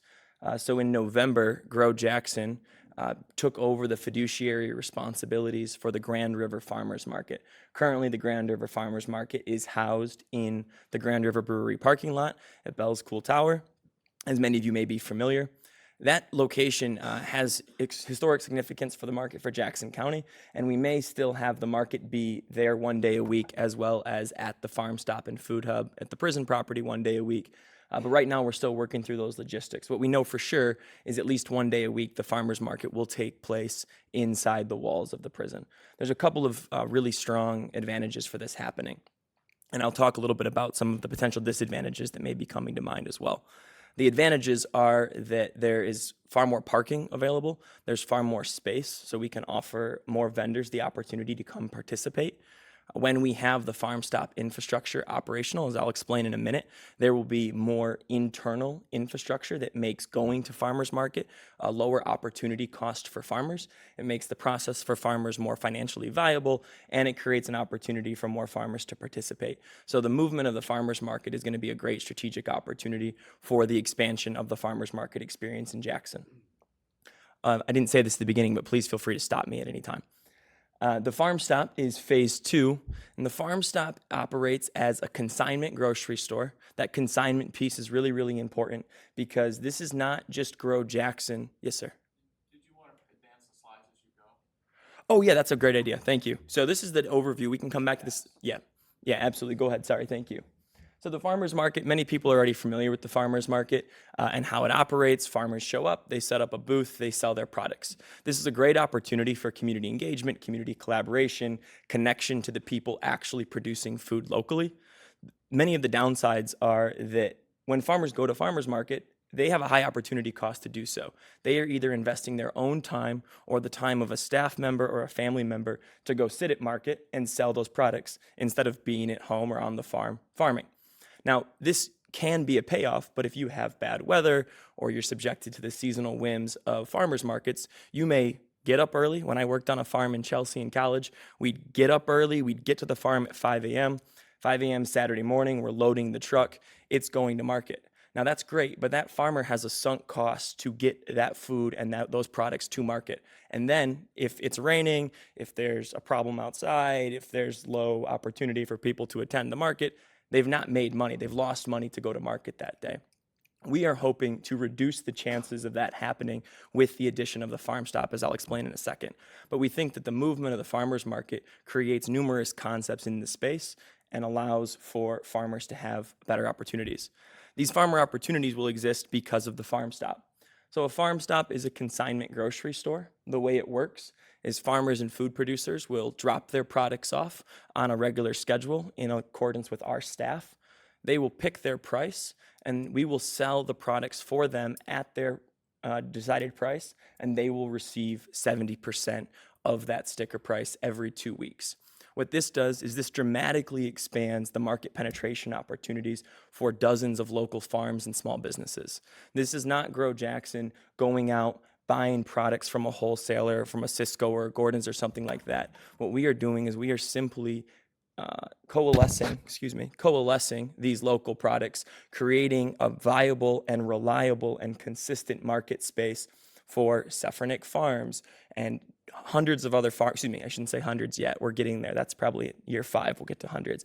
Our goal in year 1 is to work with 50 small businesses and food producers. But to work with dozens of small businesses and food producers to source their products from in and around Jackson County, retail them in a reliable and affordable way, and create an opportunity for people to sell their local product without having to be on site, to sell their local product year round and expand their production levels and the economic viability of farming as a job, right? Most farms in Jackson County and all over the country, if they're not huge corporate farms, farmers have what's called an off-farm job, and they actually go to work all day, or their spouse goes to work all day so they can afford to farm. What this does is this creates more opportunities for fewer farms to rely on that off-farm job because they have a reliable ecosystem to sell the food. They have year-round access to people who want to buy local food, and we do it in a way that doesn't rely on them coming to sit at the space all day. Also at the farm stop, we're going to have a cafe. We're working on procuring a liquor license for both on and off-premise consumption so we can sell local beer and wine. We will sell locally roasted coffee, locally made sandwiches, pastries, things like that. And so the cafe and the produce deck and the coolers and freezers will be organized in about a third of the building that still stands inside the walls. And we will use that for everyday year-round market experience. Do we have any questions so far? Okay. Yes, sir. So if the farmer brings you a head of lettuce, Yes, sir. and the farmer says, I need $1 for this to make my costs. So you have to sell it to the people that come in for $1.30. Approximately, yes. But you're keeping 30% of the sale. Yep. So once the farmer, the cost for his product goes up to cover your operations, how does that cost then compare with other produce available in the county? Yeah, Is this absolutely. going to be a financial benefit to the citizens? Yeah, this is a great question. It's one we get all the time. So it'll be certainly a financial benefit to the farmer because the traditional food system returns about 15 cents on the dollar. So when you and I buy a head of lettuce for $1, that farmer gets about 15 cents. The rest gets eaten up, and very little of it even goes to retail. Most of it is going to distribution, marketing, and other supply chain development. What we are aware of in these consignment models is that there is an opportunity for the farmer to charge more than the grocery store. In the same way that at the farmer's market, you will see prices that may be more than what you see in the grocery store, we anticipate there may be some price discrepancy. However, it's really important to know that we are working really hard with the farmers to keep those prices as close to grocery store comparison as possible. And we are working diligently to ensure that the accessibility of food is still available. And we're going to talk about that in a minute with the mobile market. But some of our accessibility strategies include the fact that we will take food stamps. We will operate what's called the Double Up Food Bucks program. So anybody purchasing fresh food using their food stamps will get double the buying power when they purchase produce. So what happens then is if that person says, I want to use my food stamps to buy this head of lettuce for $1.30, that person actually only ends up paying 65 cents. The farmer still gets their full dollar, and the state steps in and picks up that difference. And so it expands accessibility for the 60% of families in Jackson County who qualify for food stamps. We do understand that there are families who don't qualify for food stamps who still might find fresh food access to be a financial burden. So we've also implemented, we will implement some programs, including a buy one, give one box program, where people can buy a weekly food subscription and they end up paying for and subsidizing the cost of a second one to support a family in need. And we're going to have a couple of other strategies as well. So, based on your explanation, people use their food stamps, but they can get double the produce. Yes, sir. So you get twice as much money as a food stamp is worth. Yep. And then the state steps in and kicks in more. The state covers that. The doubling of the buying power is covered through a private-public partnership between the Fair Food Network and the state of Michigan. Between which network? It's called the Fair Food Network, and it is an entity in the state of Michigan that exists to promote and expand the ability for low-income and moderate-income households. Where do they get their resources, their money? I couldn't speak fully to how they are financed. I think that their tax filings would show that better. But the Fair Food Network is, I believe, a private-public partnership that uses federal, public, and private grants to support their initiatives. And actually, it was started in the state of Michigan, and because the model was so successful, has been scaled to national implementation. All right, well, I'm concerned that the taxpayers in my townships are going to end up paying twice. No, the Double Up Food Bucks doesn't charge the taxpayer additional money. What it does is it doubles the buying power for low and moderate income households purchasing produce, but that money is not coming out of like general tax coffers.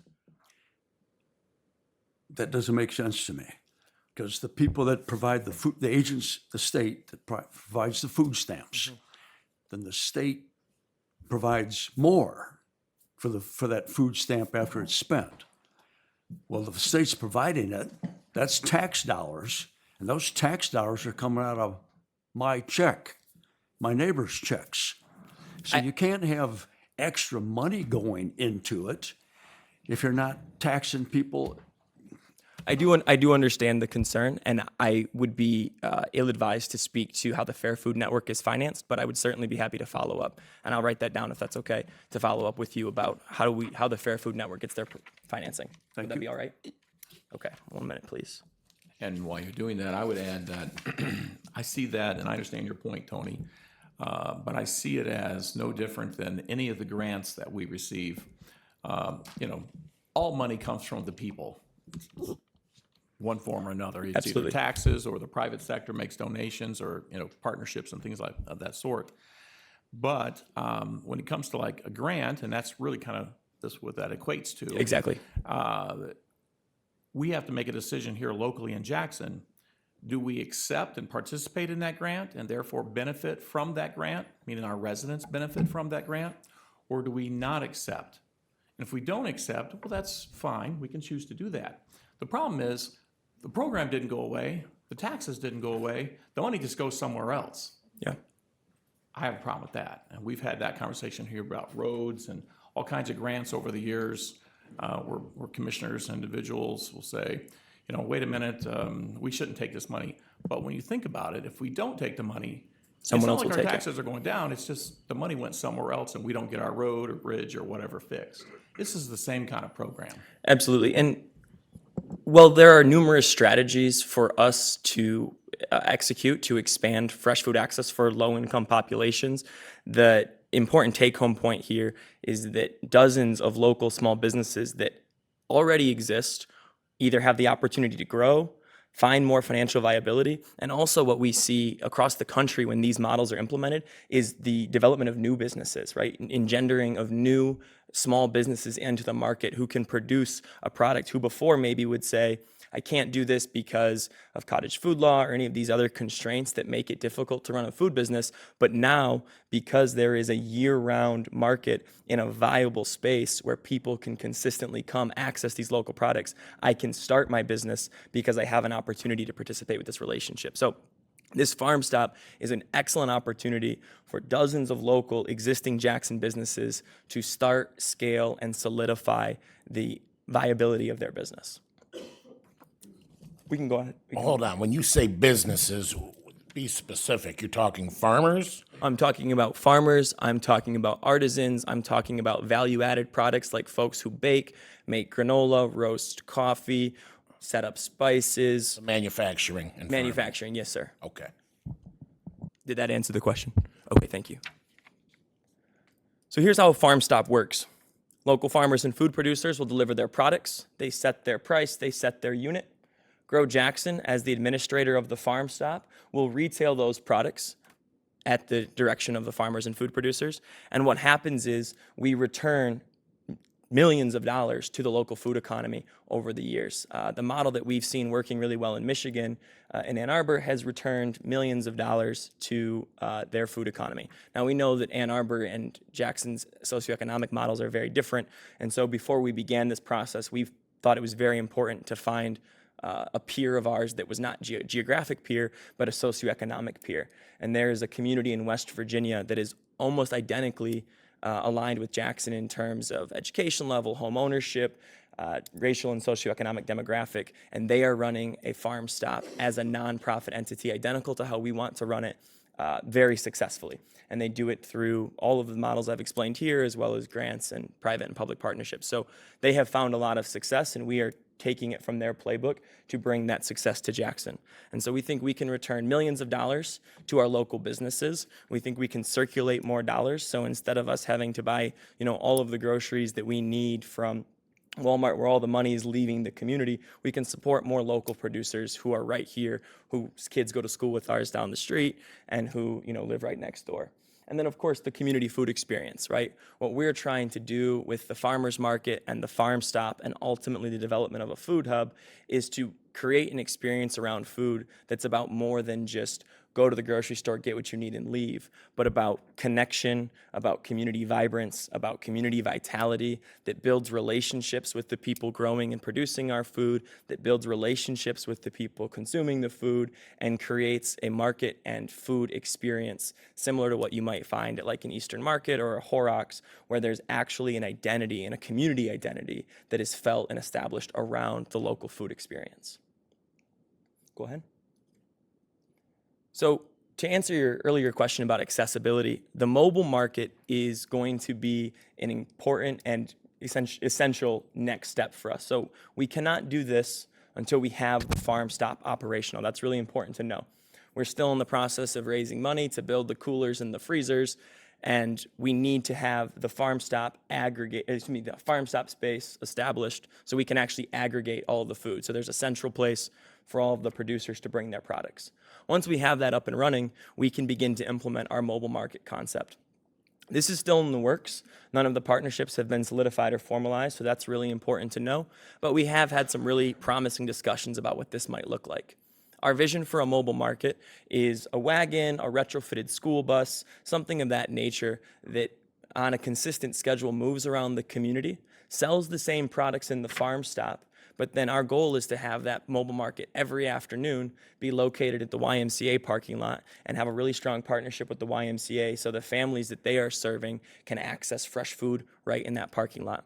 And the way this would work is we would carry the same products the Farm Stop carries, but we will operate this entire mobile market on our end of things with a grant and with corporate sponsorships and partnerships so that there is no actual overhead cost that we have to levy against the consumer. What that means is everything we carry in the mobile market, we will sell at a 30% discount. So whatever the farmer was going to take home, if that farmer said, I need $1 for my cabbage or that head of lettuce, and we have to charge them $1.30 in the Farm Stop, because of some creative financing from private and public partnerships, we will sell that head of lettuce at the exact same cost the farmer gets.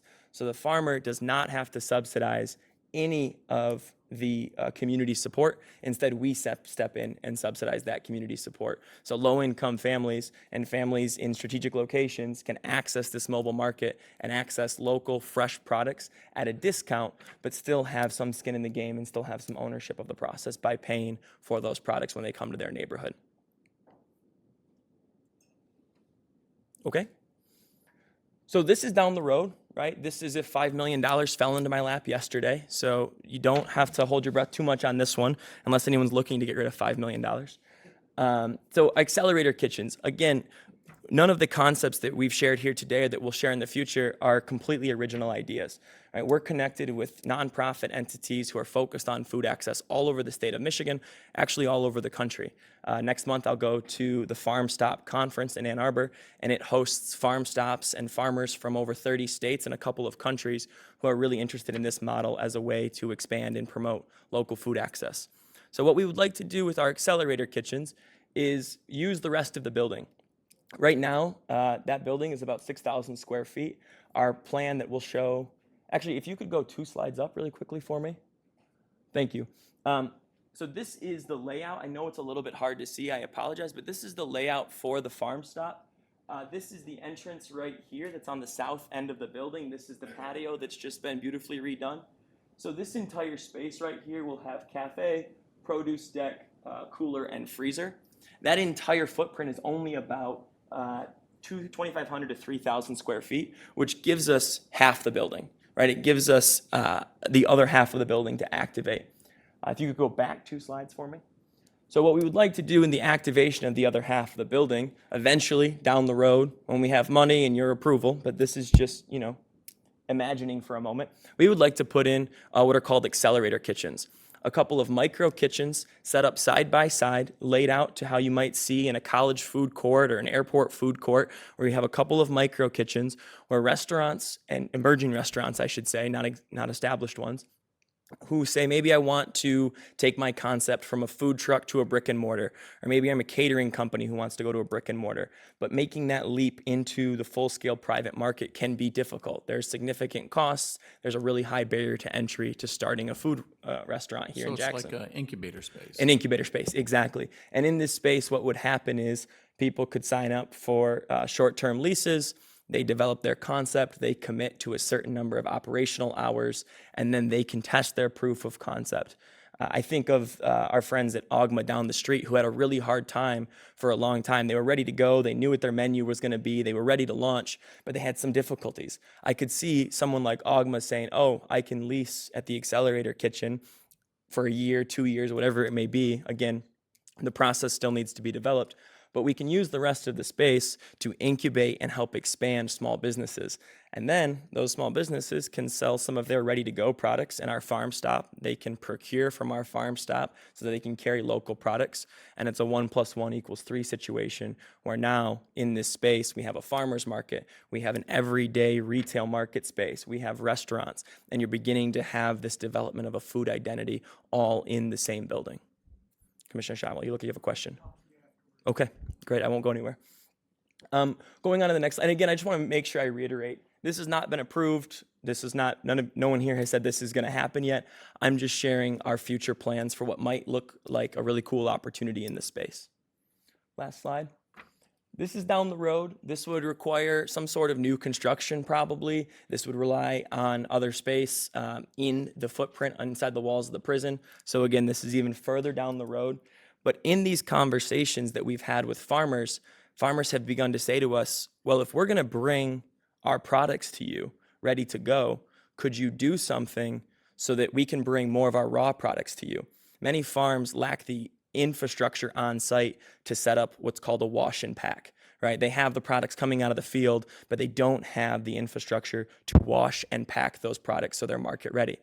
Some farmers say, I have a bumper crop of those heads of lettuce. but I'm not able to sell them all at once. Lettuce is a bad example because it doesn't freeze well, but a bumper crop of broccoli, a bumper crop of peas, what can I do with it? Well, if we put in a flash freeze, we can reduce waste, expand market opportunities, and help farmers grow even more food.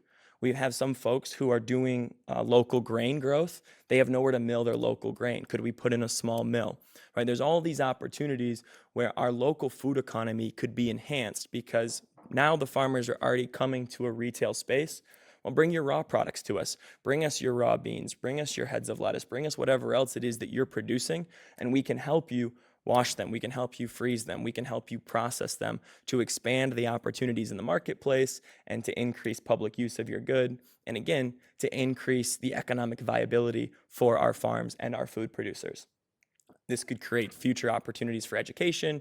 This can create, again, more opportunities for small businesses to start and scale. And again, more community engagement around food. Right? Grow Jackson today, we operate 19 community gardens. We're in 75 classrooms and 12 buildings across 4 school districts. We work with thousands of students every year. Almost all of them have no idea where their food comes from, right? They think, some of them know farms. Most of them, if they know farms, think that farm is right behind Meijer or right behind Polly's or right behind Kroger. They don't have a concept of the food system. And so we think, why not put in something that helps people understand the food just got here out of the field. Here's everything that has to happen to it so that it's ready to go on your plate.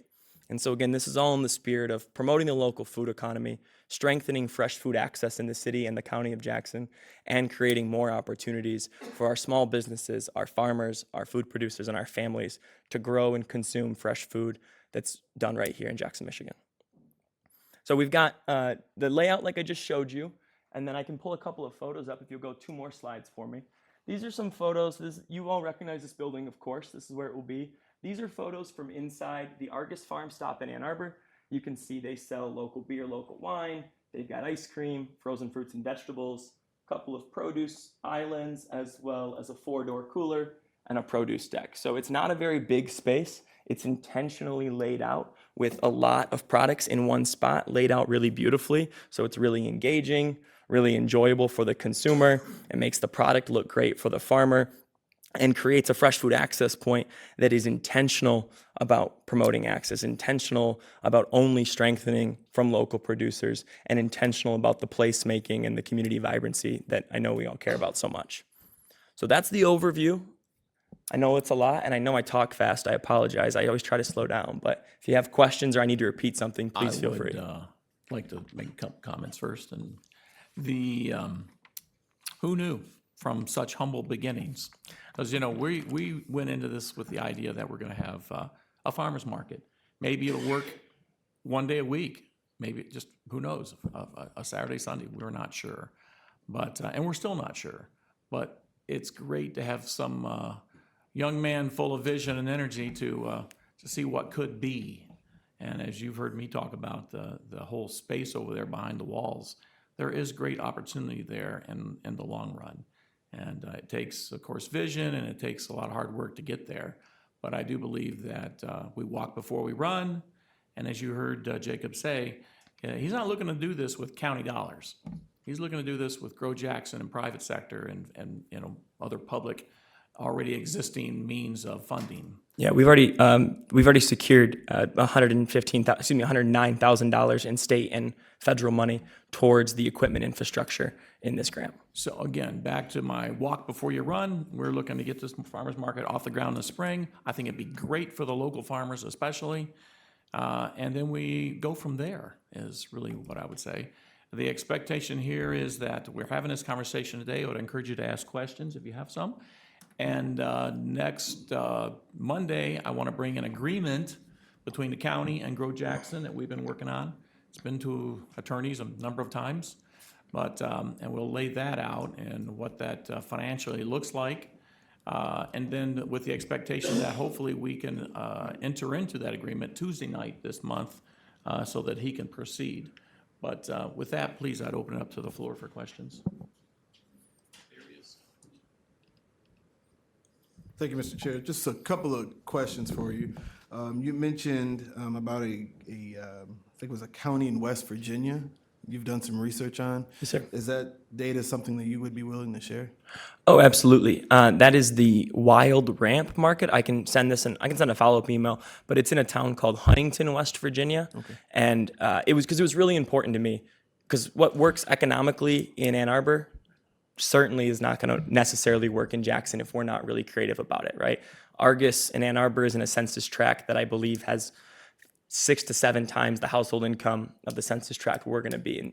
We just never want to create a space that is about fresh food, but is not accessible to the people living immediately around it, right? Accessibility and food access is why we started and is the core of our mission. So we wouldn't do something without that in mind. And so we said, okay, we need to find them. And we did. And they're using accelerator kitchens. They have a in-house catering that they do. They use a lot of strategies to diversify their revenue so that they can make the food as affordable as possible. And we expect that year over year, we will continue to add strategies because our first and foremost goal is get the farmers paid what they're worth and get more food to people who need it.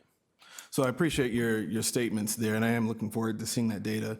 Because oftentimes, we're in positions where people will bring data from Ann Arbor, Kalamazoo, Grand Rapids, and because those communities are so different, that information tends to fall on deaf ears. So when we have the opportunity where we're presented with data from communities that are very similar to ours, it makes it a little bit more appealing so that we can see that example there. So that I think that would be very helpful. My second question is that we have, as you had kind of mentioned earlier as well, places like Horrocks and others. I'm curious if any of your data or information shows where Jackson farmers are utilizing a place like Horrocks outside of the county. Yeah, I don't have a specific number for you in terms of what percentage of Jackson farmers are going other places. I know that Jackson farmers who use the farmers market that we just took over do go to other farmers markets. And in some cases where there's a little bit more infrastructure, Donation Bakery, for example. I know Donation can sell at local markets, but they have some of the more robust infrastructure to sell their products in brick and mortar stores. So I can't speak specifically to how many of them are already going to a Horrocks or somewhere like this, but I can tell you that when you look at a map, and I should have included in this, but when you look at a map of food hubs in the state of Michigan, there is a gap in Jackson, right? There's the Valley Hub in Kalamazoo. There's multiple food hubs in Ann Arbor. There's Eastern Market and the Detroit People's Food Co-op, the Downtown Market in Grand Rapids, the Allen Neighborhood Center, and Horrocks in Lansing. All over the state, people are developing or scaling these local food hub concepts, and we're not doing it here yet. And what I believe is a really strong opportunity for us is to, by starting this, create an aggregation space for our local producers. But then we have known for years that we wanted to do this. So what I'm about to tell you has been a big part of our plan all along. There's this concept with the Michigan Department of Agriculture and MSU Extension and other folks who care about strengthening the local and regional food economy called hubbing the hubs. Yeah. And it means creating connections between the food hubs. So right now, it might be that there are farmers in Jackson who could produce enough to sell at some of these other places, but they don't have the capacity to drive to those places. They don't have the time, right? It's very expensive to transport your products because half the time you're doing it with an empty truck. You take your products there, you drop them off, you bring them back. We think that by bringing this food hub concept to Jackson, we can begin to work with folks in Ann Arbor, Detroit, Grand Rapids, Kalamazoo, Lansing to hub the hubs and create networks that say, farmers who are in Jackson, stop driving to Ann Arbor to drop your products off. Bring us your products. We'll sell them for you, and bring us what you're taking to Ann Arbor. And we actually, in our grant, are going to own a refrigerator truck in the next couple of weeks. And so we'll take the products for you to Ann Arbor, Detroit, and when we're there, we'll bring the products back that we're carrying from our Detroit and Ann Arbor friends that we can't find in Jackson.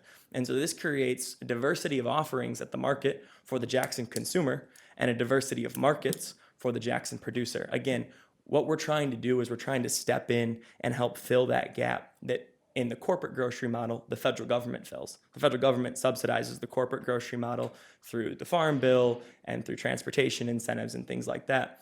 It doesn't exist for local farmers and small food producers. So we're trying to step in and do that. But by hubbing the hubs, creating connections, building relationships, and leveraging those state level relationships, we think we can diversify the number of available markets for Jackson producers.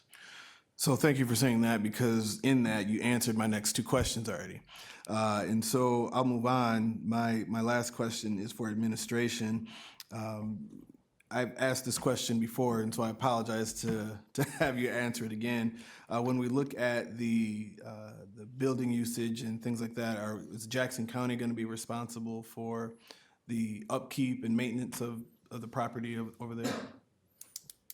We would be essentially a landlord with a, what is it, Kyle's there, triple net lease, is that what we're looking at? Or less, meaning they're going to, Grow Jackson will be responsible for the maintenance and care of the building, that kind of thing. Obviously, if it needed a new roof or the water line breaks coming into the building, we would deal with that like any other situation. But no, and we'll talk like a great detail about the lease next week. We could talk high level now if you want. Kyle's been intimate with the lease, so we could go there a little if you're so inclined. But we'll actually have the lease in front of each of you by the end of the week, and so we can go through it with fine-tooth comb next Monday and go from there. But yeah, I think it would serve us best to have it and then have discussion on that later, and I think it would probably solve the one or two other questions I have on that after we view that there. So I'll close with this. Just thank you for what you're doing. I know that I remember talking with you and maybe one or two others when this was an idea. Yep. And kind of here we are now is amazing. And so hats off to you for seeing a need and jumping in and trying to do your best to solve that issue. So I do appreciate have a that. couple other things we can talk offline on that. And then again, once we have the agreement, I'm sure I have all of my questions answered by then. But thank you for what you're doing. Certainly. I will just add, people have asked this question about upkeep, and for us, the presentation and appearance of the building is going to be incredibly important, because we know that in addition to attracting a customer base because of the market opportunities, we also know that there's a significant amount of placemaking that needs to go in and will go into the activation of this space. So as you all know, the county has redone the trail that goes right by this building, and now the trail will connect from Concord all the way over to Port Huron. And so we're going to be one of the only spots on the trail that serves that population of people using it and serves as a strong entry point for the people using the trail. And so exterior appearance is going to be incredibly important to us. Nice exterior seating. We're going to have picnic tables, chairs, probably in the summer, some kind of lawn game set up. There will be outdoor seating for folks to get a beer at the cafe and get a sandwich at the cafe, and then, sit outside on the patio and enjoy the day. So for us, upkeep of the building is absolutely paramount, because we know that we are trying to, work with the county to redevelop a community space. And it's going to be incredibly important to our neighbors at American One and Art 634 and the Armory Apartments and so on and so forth, that appearance and upkeep is paramount.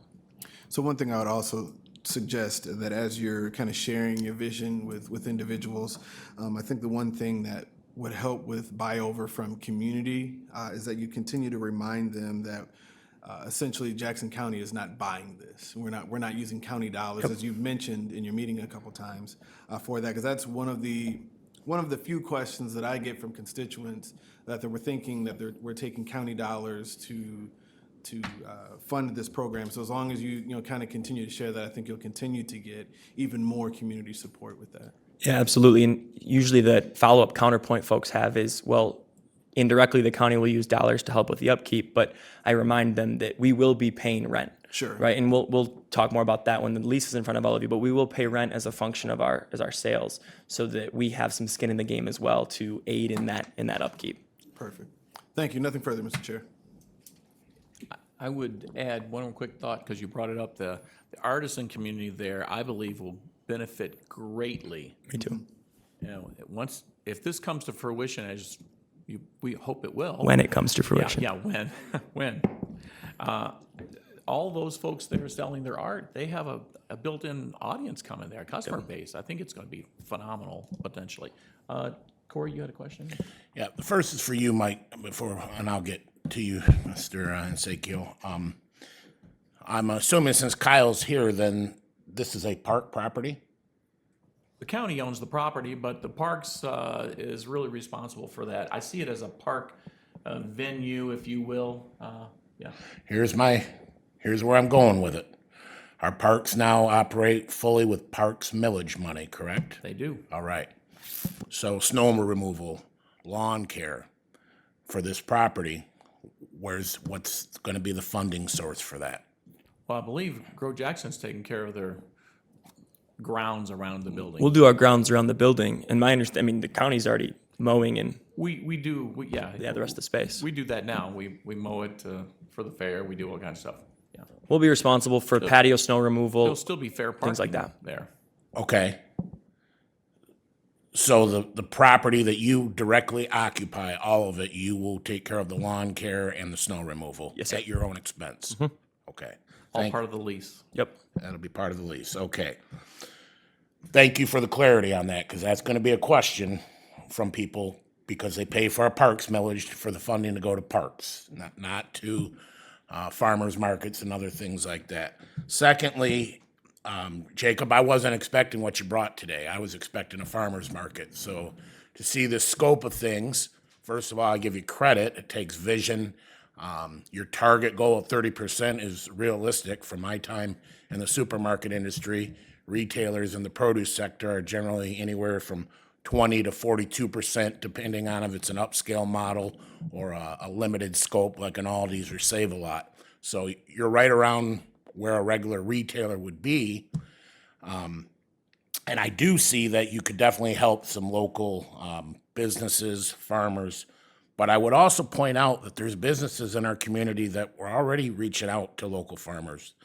I'm not affiliated with Polly's anymore, but everybody knows my family is.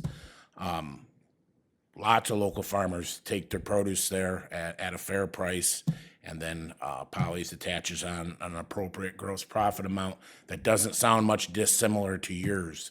My main concerns is Keys Produce, Polly's. They don't have government subsidies helping them, A, with equipment, B, with, I'm going to talk to you afterwards, get some clarity on the double back Double on up the food E. bucks, yeah. I've never heard of that before. Traditional retailers aren't eligible for that, correct? They can become eligible for that. There is an administrative process in the same way that you have to go through an administrative process to accept food stamps. Okay. They can accept them. I don't know anybody locally who is, because I think that the ROI is not there for most retailers. There's strings attached to it, in other words? I don't know enough to say about the strings attached for large retailers. I know there is an application and approval process that we will need to go through. I don't know for sure if that's size specific. My understanding of why most large grocers do not participate, and again, this is just my limited understanding, is that there's not enough of a population using food stamps in their space that would benefit from this, right? This was originally conceived of to expand opportunities for families who are not going to farmers markets to start going to farmers markets, because they wanted to get around that cost barrier to entry that Commissioner Bear spoke about. And then because it worked so well, some farm stops and other community models have begun to take it up. I shouldn't speak to why it's not more ingrained. Prevalent, okay. My direct question would be, what's your goal, your target goal for your first year for net sales? And since you're a nonprofit, you don't look at a net profit, but obviously you got to look at a bottom line that you have to take to cover your operating expenses. Are you hoping to end up at a net zero? Is that the goal of your particular nonprofit? My Cover your goal- expenses? We anticipate needing about 30 months to break even. And Okay. so we've begun already in our capital fundraising for the infrastructure to bake in conversations around here's how operational efficiency will look. And so our vision is that over 30 months or so, we work to break even. And then after that, any money that it makes, right, above that bottom line, first and foremost, would subsidize the operations of the mobile market so that we can, carry that out sustainably throughout the community. And then now you're getting to a point where dreams come true. But if we can somehow get to a point where our profit margin exceeds the need to run the mobile market and everything else we want to do, any additional dollars that are profit would go back into our school gardens and our community gardens. And this is maintained as oversight from the IRS. When the IRS grants a nonprofit their tax exempt status, their 501c3 status, they do not allow you, most of the time, there are always caveats and workarounds, but they would not allow us to keep more than 6 months of operations in the bank at a time. And what this does is this makes sure that we aren't, running a model like this, hoarding cash and sitting on it without doing the community work that we claim to do. And So after this 30 months, you said 30 months is, that's the goal. so after this break-even point, to reach that break-even point, what's your target for net sales annually? What would you need? In the first year, we're hoping to do around $750,000 in net sales, which breaks down to about $2,000 a day. Okay. And doing that, what are you anticipating your labor structure to be? Are you going to have a store director? Are you going to have department heads? What are you gonna do there? Absolutely. We won't necessarily need a department head because, as you can see in this upper left photo, that's almost the whole space, with the Or like a exception C store then? yeah, so the vision in staffing will be that there will be a manager in the building that is paid a little bit more hourly and has more training for the open and close component. We anticipate 14 managerial staffs, a morning and afternoon, morning and night, 7 days a week. And then to start, just one support staff because we want to run lean. Again, it's only a 1,500 square foot space, and I'll be there every day too. So the managers would be the employees as well? Yeah, so basically. we'll have a managerial employee as well as an hourly employee to support operations. We can staff up more if we need to, which would be a great problem to have. But then in addition to that, we will have a specific produce manager.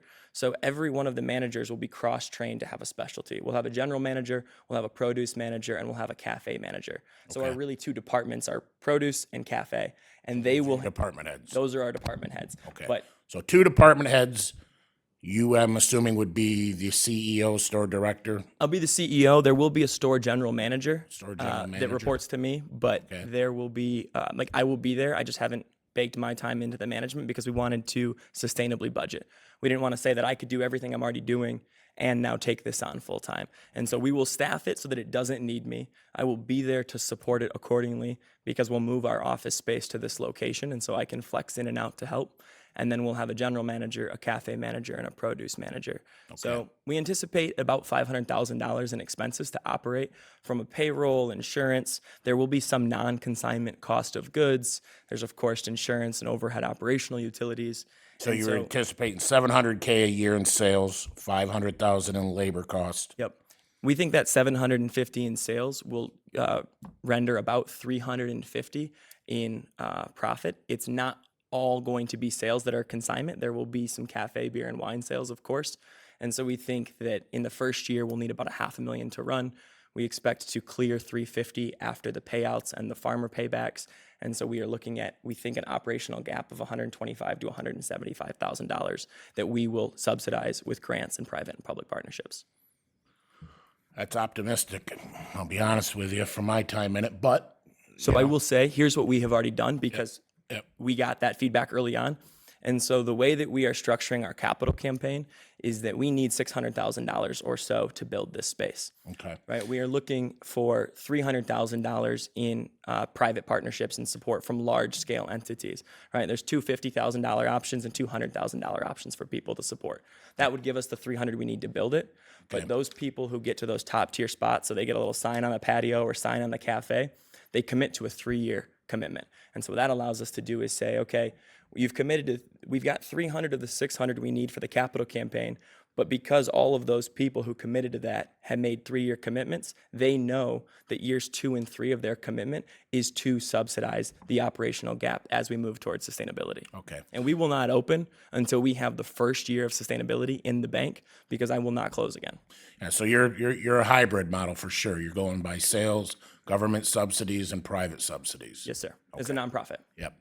Yep, totally understand. So, there's pros and cons to everything. You definitely have a vision here, and I could see the pros to it.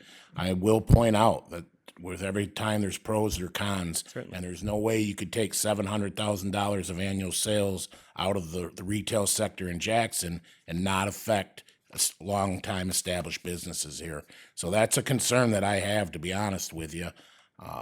Not just from my family ties, because I'm not even affiliated with the business anymore.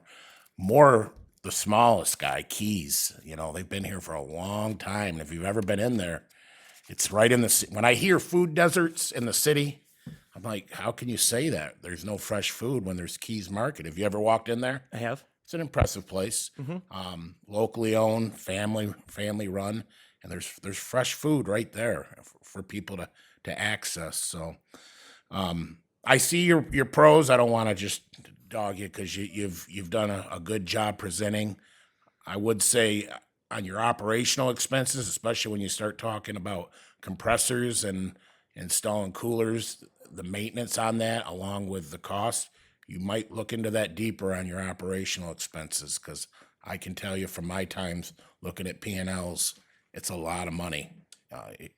This is a smaller setup, but it's still, you're probably talking over $100K a year in consumers' bills, unless you're getting subsidies for that too. Are you looking into that? No, there's no subsidies for consumers. Our projections based on the electrician and our refrigeration tech say that we're in the range of about $50,000 a year in utilities. And that West Virginia place has let you look at their financials by chance? Not in like dollar for dollar, but I know their executive director well, so we talk frequently. be a good I could pull up their financials because they're all public. Yeah, I would. I'd be interested to see that, to be honest, because they've been operating how long? I think they're 6 or 7 years old. Okay. All right. Thanks for fielding my questions. I appreciate it. Yeah, absolutely. I would say I totally hear the concern about Keys and other local consumers. We are not trying to outcompete everybody. Obviously, the competition exists, so I want to acknowledge that. But I would just say that farmers markets also create that competition. And what we're doing is, I think the biggest difference for us is that our source is different. I know Keys carries some local produce, but I also know Keys is buying from a couple of wholesalers that are aggregating locally in Detroit and Grand Rapids. I think, I don't want to speak too much for them, but what we're doing is we're not looking for local retailers who are, coalescing products in Grand Rapids and Detroit. We're looking for, the Honey Company in Napoleon. We're looking for Sefronic Farms in Homer. I understand what you're saying, but being from a business background, my degree being in business, there's a thing called market share. Yeah, I respect that. There's only so much pie in Jackson, and we know Jackson's we're not an affluent area. We are a blue-collar town, and so in retail, the margins are thin. In traditional retail, after all your net operating expenses, if you can clear 2%, you're doing good. Yep. So taking $700K out of the environment cuts that bottom line even thinner. But thank you for your answering the questions. I see your points of view. I have an open mind. If we do this right, remember I was joking around, I called it South Central Eastern Market. We can draw from across the state, up from Ohio and Indiana too. You just don't know where the That's the goal other consideration. ends someday. Could happen. That's the other consideration is we think there are a lot of people who are driving from Calhoun County to the farm stop in Chelsea. We believe that there are people, I certainly agree, $700,000 is going to be part of the market share, but I don't think that whole $700,000, partially because some of it is coffee, beer, and wine, I don't think it's all going to be grocery, and I don't think it's going to be that we take it from a local small business, maybe Walmart, but personally, I wouldn't have a huge problem with taking a little market share from Walmart. I believe, John, did you have a question or? Actually, just more of a comment. Jacob, we appreciate the work you've done. I had an opportunity to watch you all work from King Center to the Hub and different places with the youth, and how much it means. My wife at one time was on an anti-inflammatory diet, so for us that meant traveling to Argus or Horrocks or different things to get some of the accessible hormone-free products and stuff that they carry. So I think this being obviously a new and improved use for the facility that's been vacant for a very long time, and with the work that you've done, I'm really looking forward to what you can present to the community. Appreciate that vision that you have, and I know there'll be challenges. I know it won't be something that you just overnight flies where we want it to, but if it could, we do travel to Eastern Market, we do travel to Argus and different places, so looking forward to it. It's right across the street and on our district with me and Darius bumping into each other, so really looking forward to that. Great, thank you. Help. Thank you. Margie? Okay, I just wanted to clarify one thing. Well, a couple of things, actually. Did I hear you say about 60% of families qualify for food stamps in Jackson? The 2023 data was 61%, ma'am. 2023, wow. That comes from Feeding America. They publish a county level food insecurity analysis called Map the Gap. And they publish county level data for how many families are currently qualifying for food stamps, as well as how much money would be needed annually to close food insecurity. And they do this from a number of sources. But it's pretty fascinating data. Yeah, I was a little surprised. The other thing you talked about, students and things, will you be utilizing some of the activities that occur, say, at Jackson Career Center, where the kids grow food, they grow steers, they grow different things? Will they be able to utilize something like this as well? We would certainly be open to that. We have early on had a couple of conversations with the Career Center, and their ag program is more around like P&K ratios for their farmers, the levels of feed, the levels of hormones that need to go to show animals and livestock and things like that. Our focus is, from the education perspective, has been more on like organic mixed vegetables and things like that the Career Center's not doing. Certainly if the Career Center students said, hey, we want to sell our products here, and they could have them processed following all of our licensing standards, then absolutely we would be open to that conversation. We would love to begin. Right now, what we do when we grow food at JPS is we just give it away. We would love to take some of that out of the school gardens and let the kids learn a little bit more about the market economics of food, and have a school farm that has a space at the farm stop. And we also could see being a site for field trips and educational space. St. John's Elementary is, of course, right across the street. So we think there's a number of ways to leverage our existing and future academic partnerships, yes. Thank you. Also, there's, Commissioner Willis touched on it, there are a lot of Jackson County farmers on the eastern side, which is my district, that do take their product to Washtenaw County. And I also have some of my outlying townships that are really excited about just being able to access this facility from the trail. In fact, I was at one of my last township meetings, and they're like, when is it going to happen? When is it going to happen?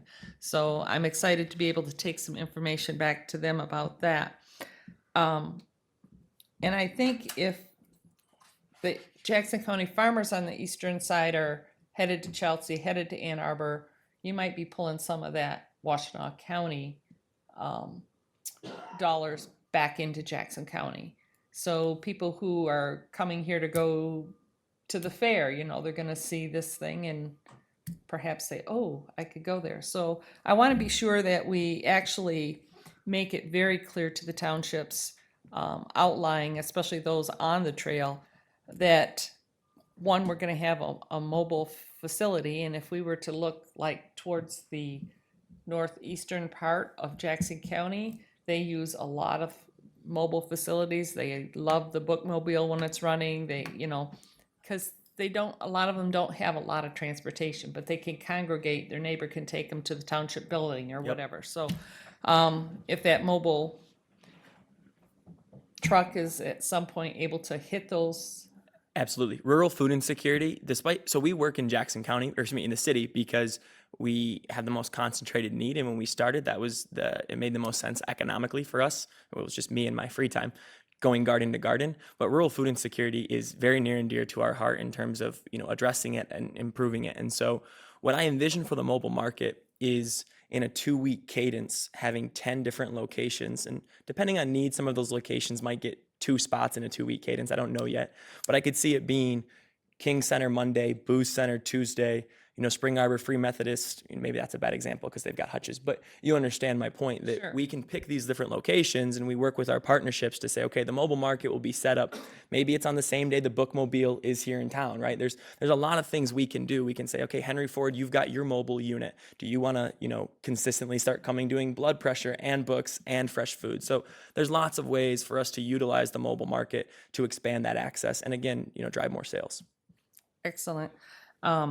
And I will tell you this, just as a positive note, at this last township meeting I was at, they actually congregated after the meeting to discuss this trail in this food market. So they're really excited about it. Well, we're Thank you. thrilled to hear that. We know that the trail is going to be an incredibly important aspect of this. So one of the things we're going to do is we're going to develop a number of partnerships. So we'll have corporate partnerships, for example, where corporations can say, I donate this much, and then all of my employees get an everyday discount with their employee ID. But we're going to do that for lots of populations that don't pay. We're going to do it at least weekly for seniors. We're going to do it at least weekly for students and families.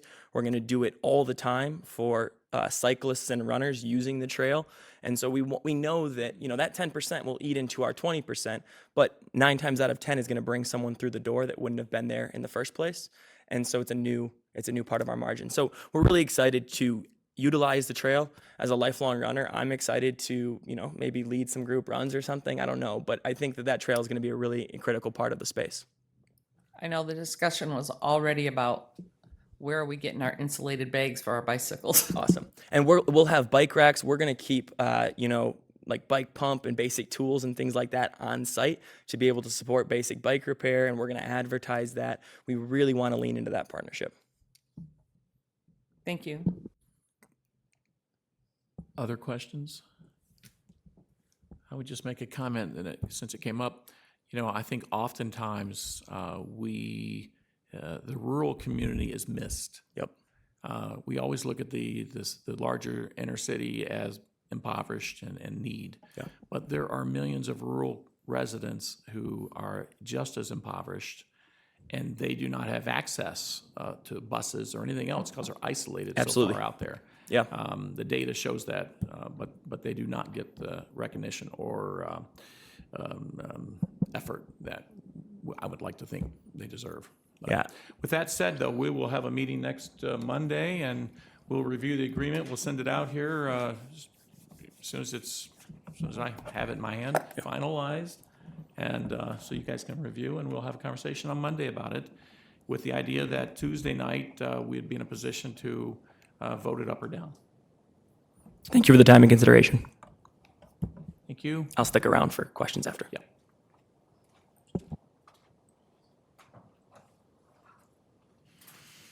We've returned to public comment. This is the second public comment. You have 2 minutes to address the board under this public comment.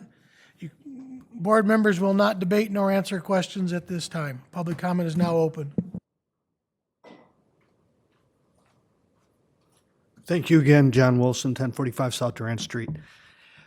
Going back to the Armory Arts, there's a few of us in this room that were around when the Armory Arts was created, and that didn't quite live up to its expectations. I'm not sure how many artisans live in the Armory Arts today, but hopefully they will be consumers there at Jacobs Market. Myself, real life example here, I currently shop at Polly's, Spring Arbor Road, which I have for many, many years, as well as my mother and father, and always buy my produce at Polly's because they have what I consider a fantastic produce section. That doesn't mean I'm going to stop shopping at Polly's, because I won't, to buy my produce, and I hope to get to the market at the Armory also to shop and buy produce and whatever else they may have to offer. One question, if you can answer with any certainty, either Mr. Overton or Kyle, will any, as a county taxpayer who did vote for the county parks millage, wasn't in favor of all of it, but we've known how they've created some other entities that take money from that county parks millage since its passage in 2018. Will any of those millage dollars be used for this Armory area, this property? Because again, the county parks designated the fairgrounds just after the passage of the county parks millage as a county park. So our millage dollars goes there now. Will any of the county parks millage dollars be spent within this Armory property? I know you can't answer that right now, but maybe later. Okay, thank you, and good luck, Jacob.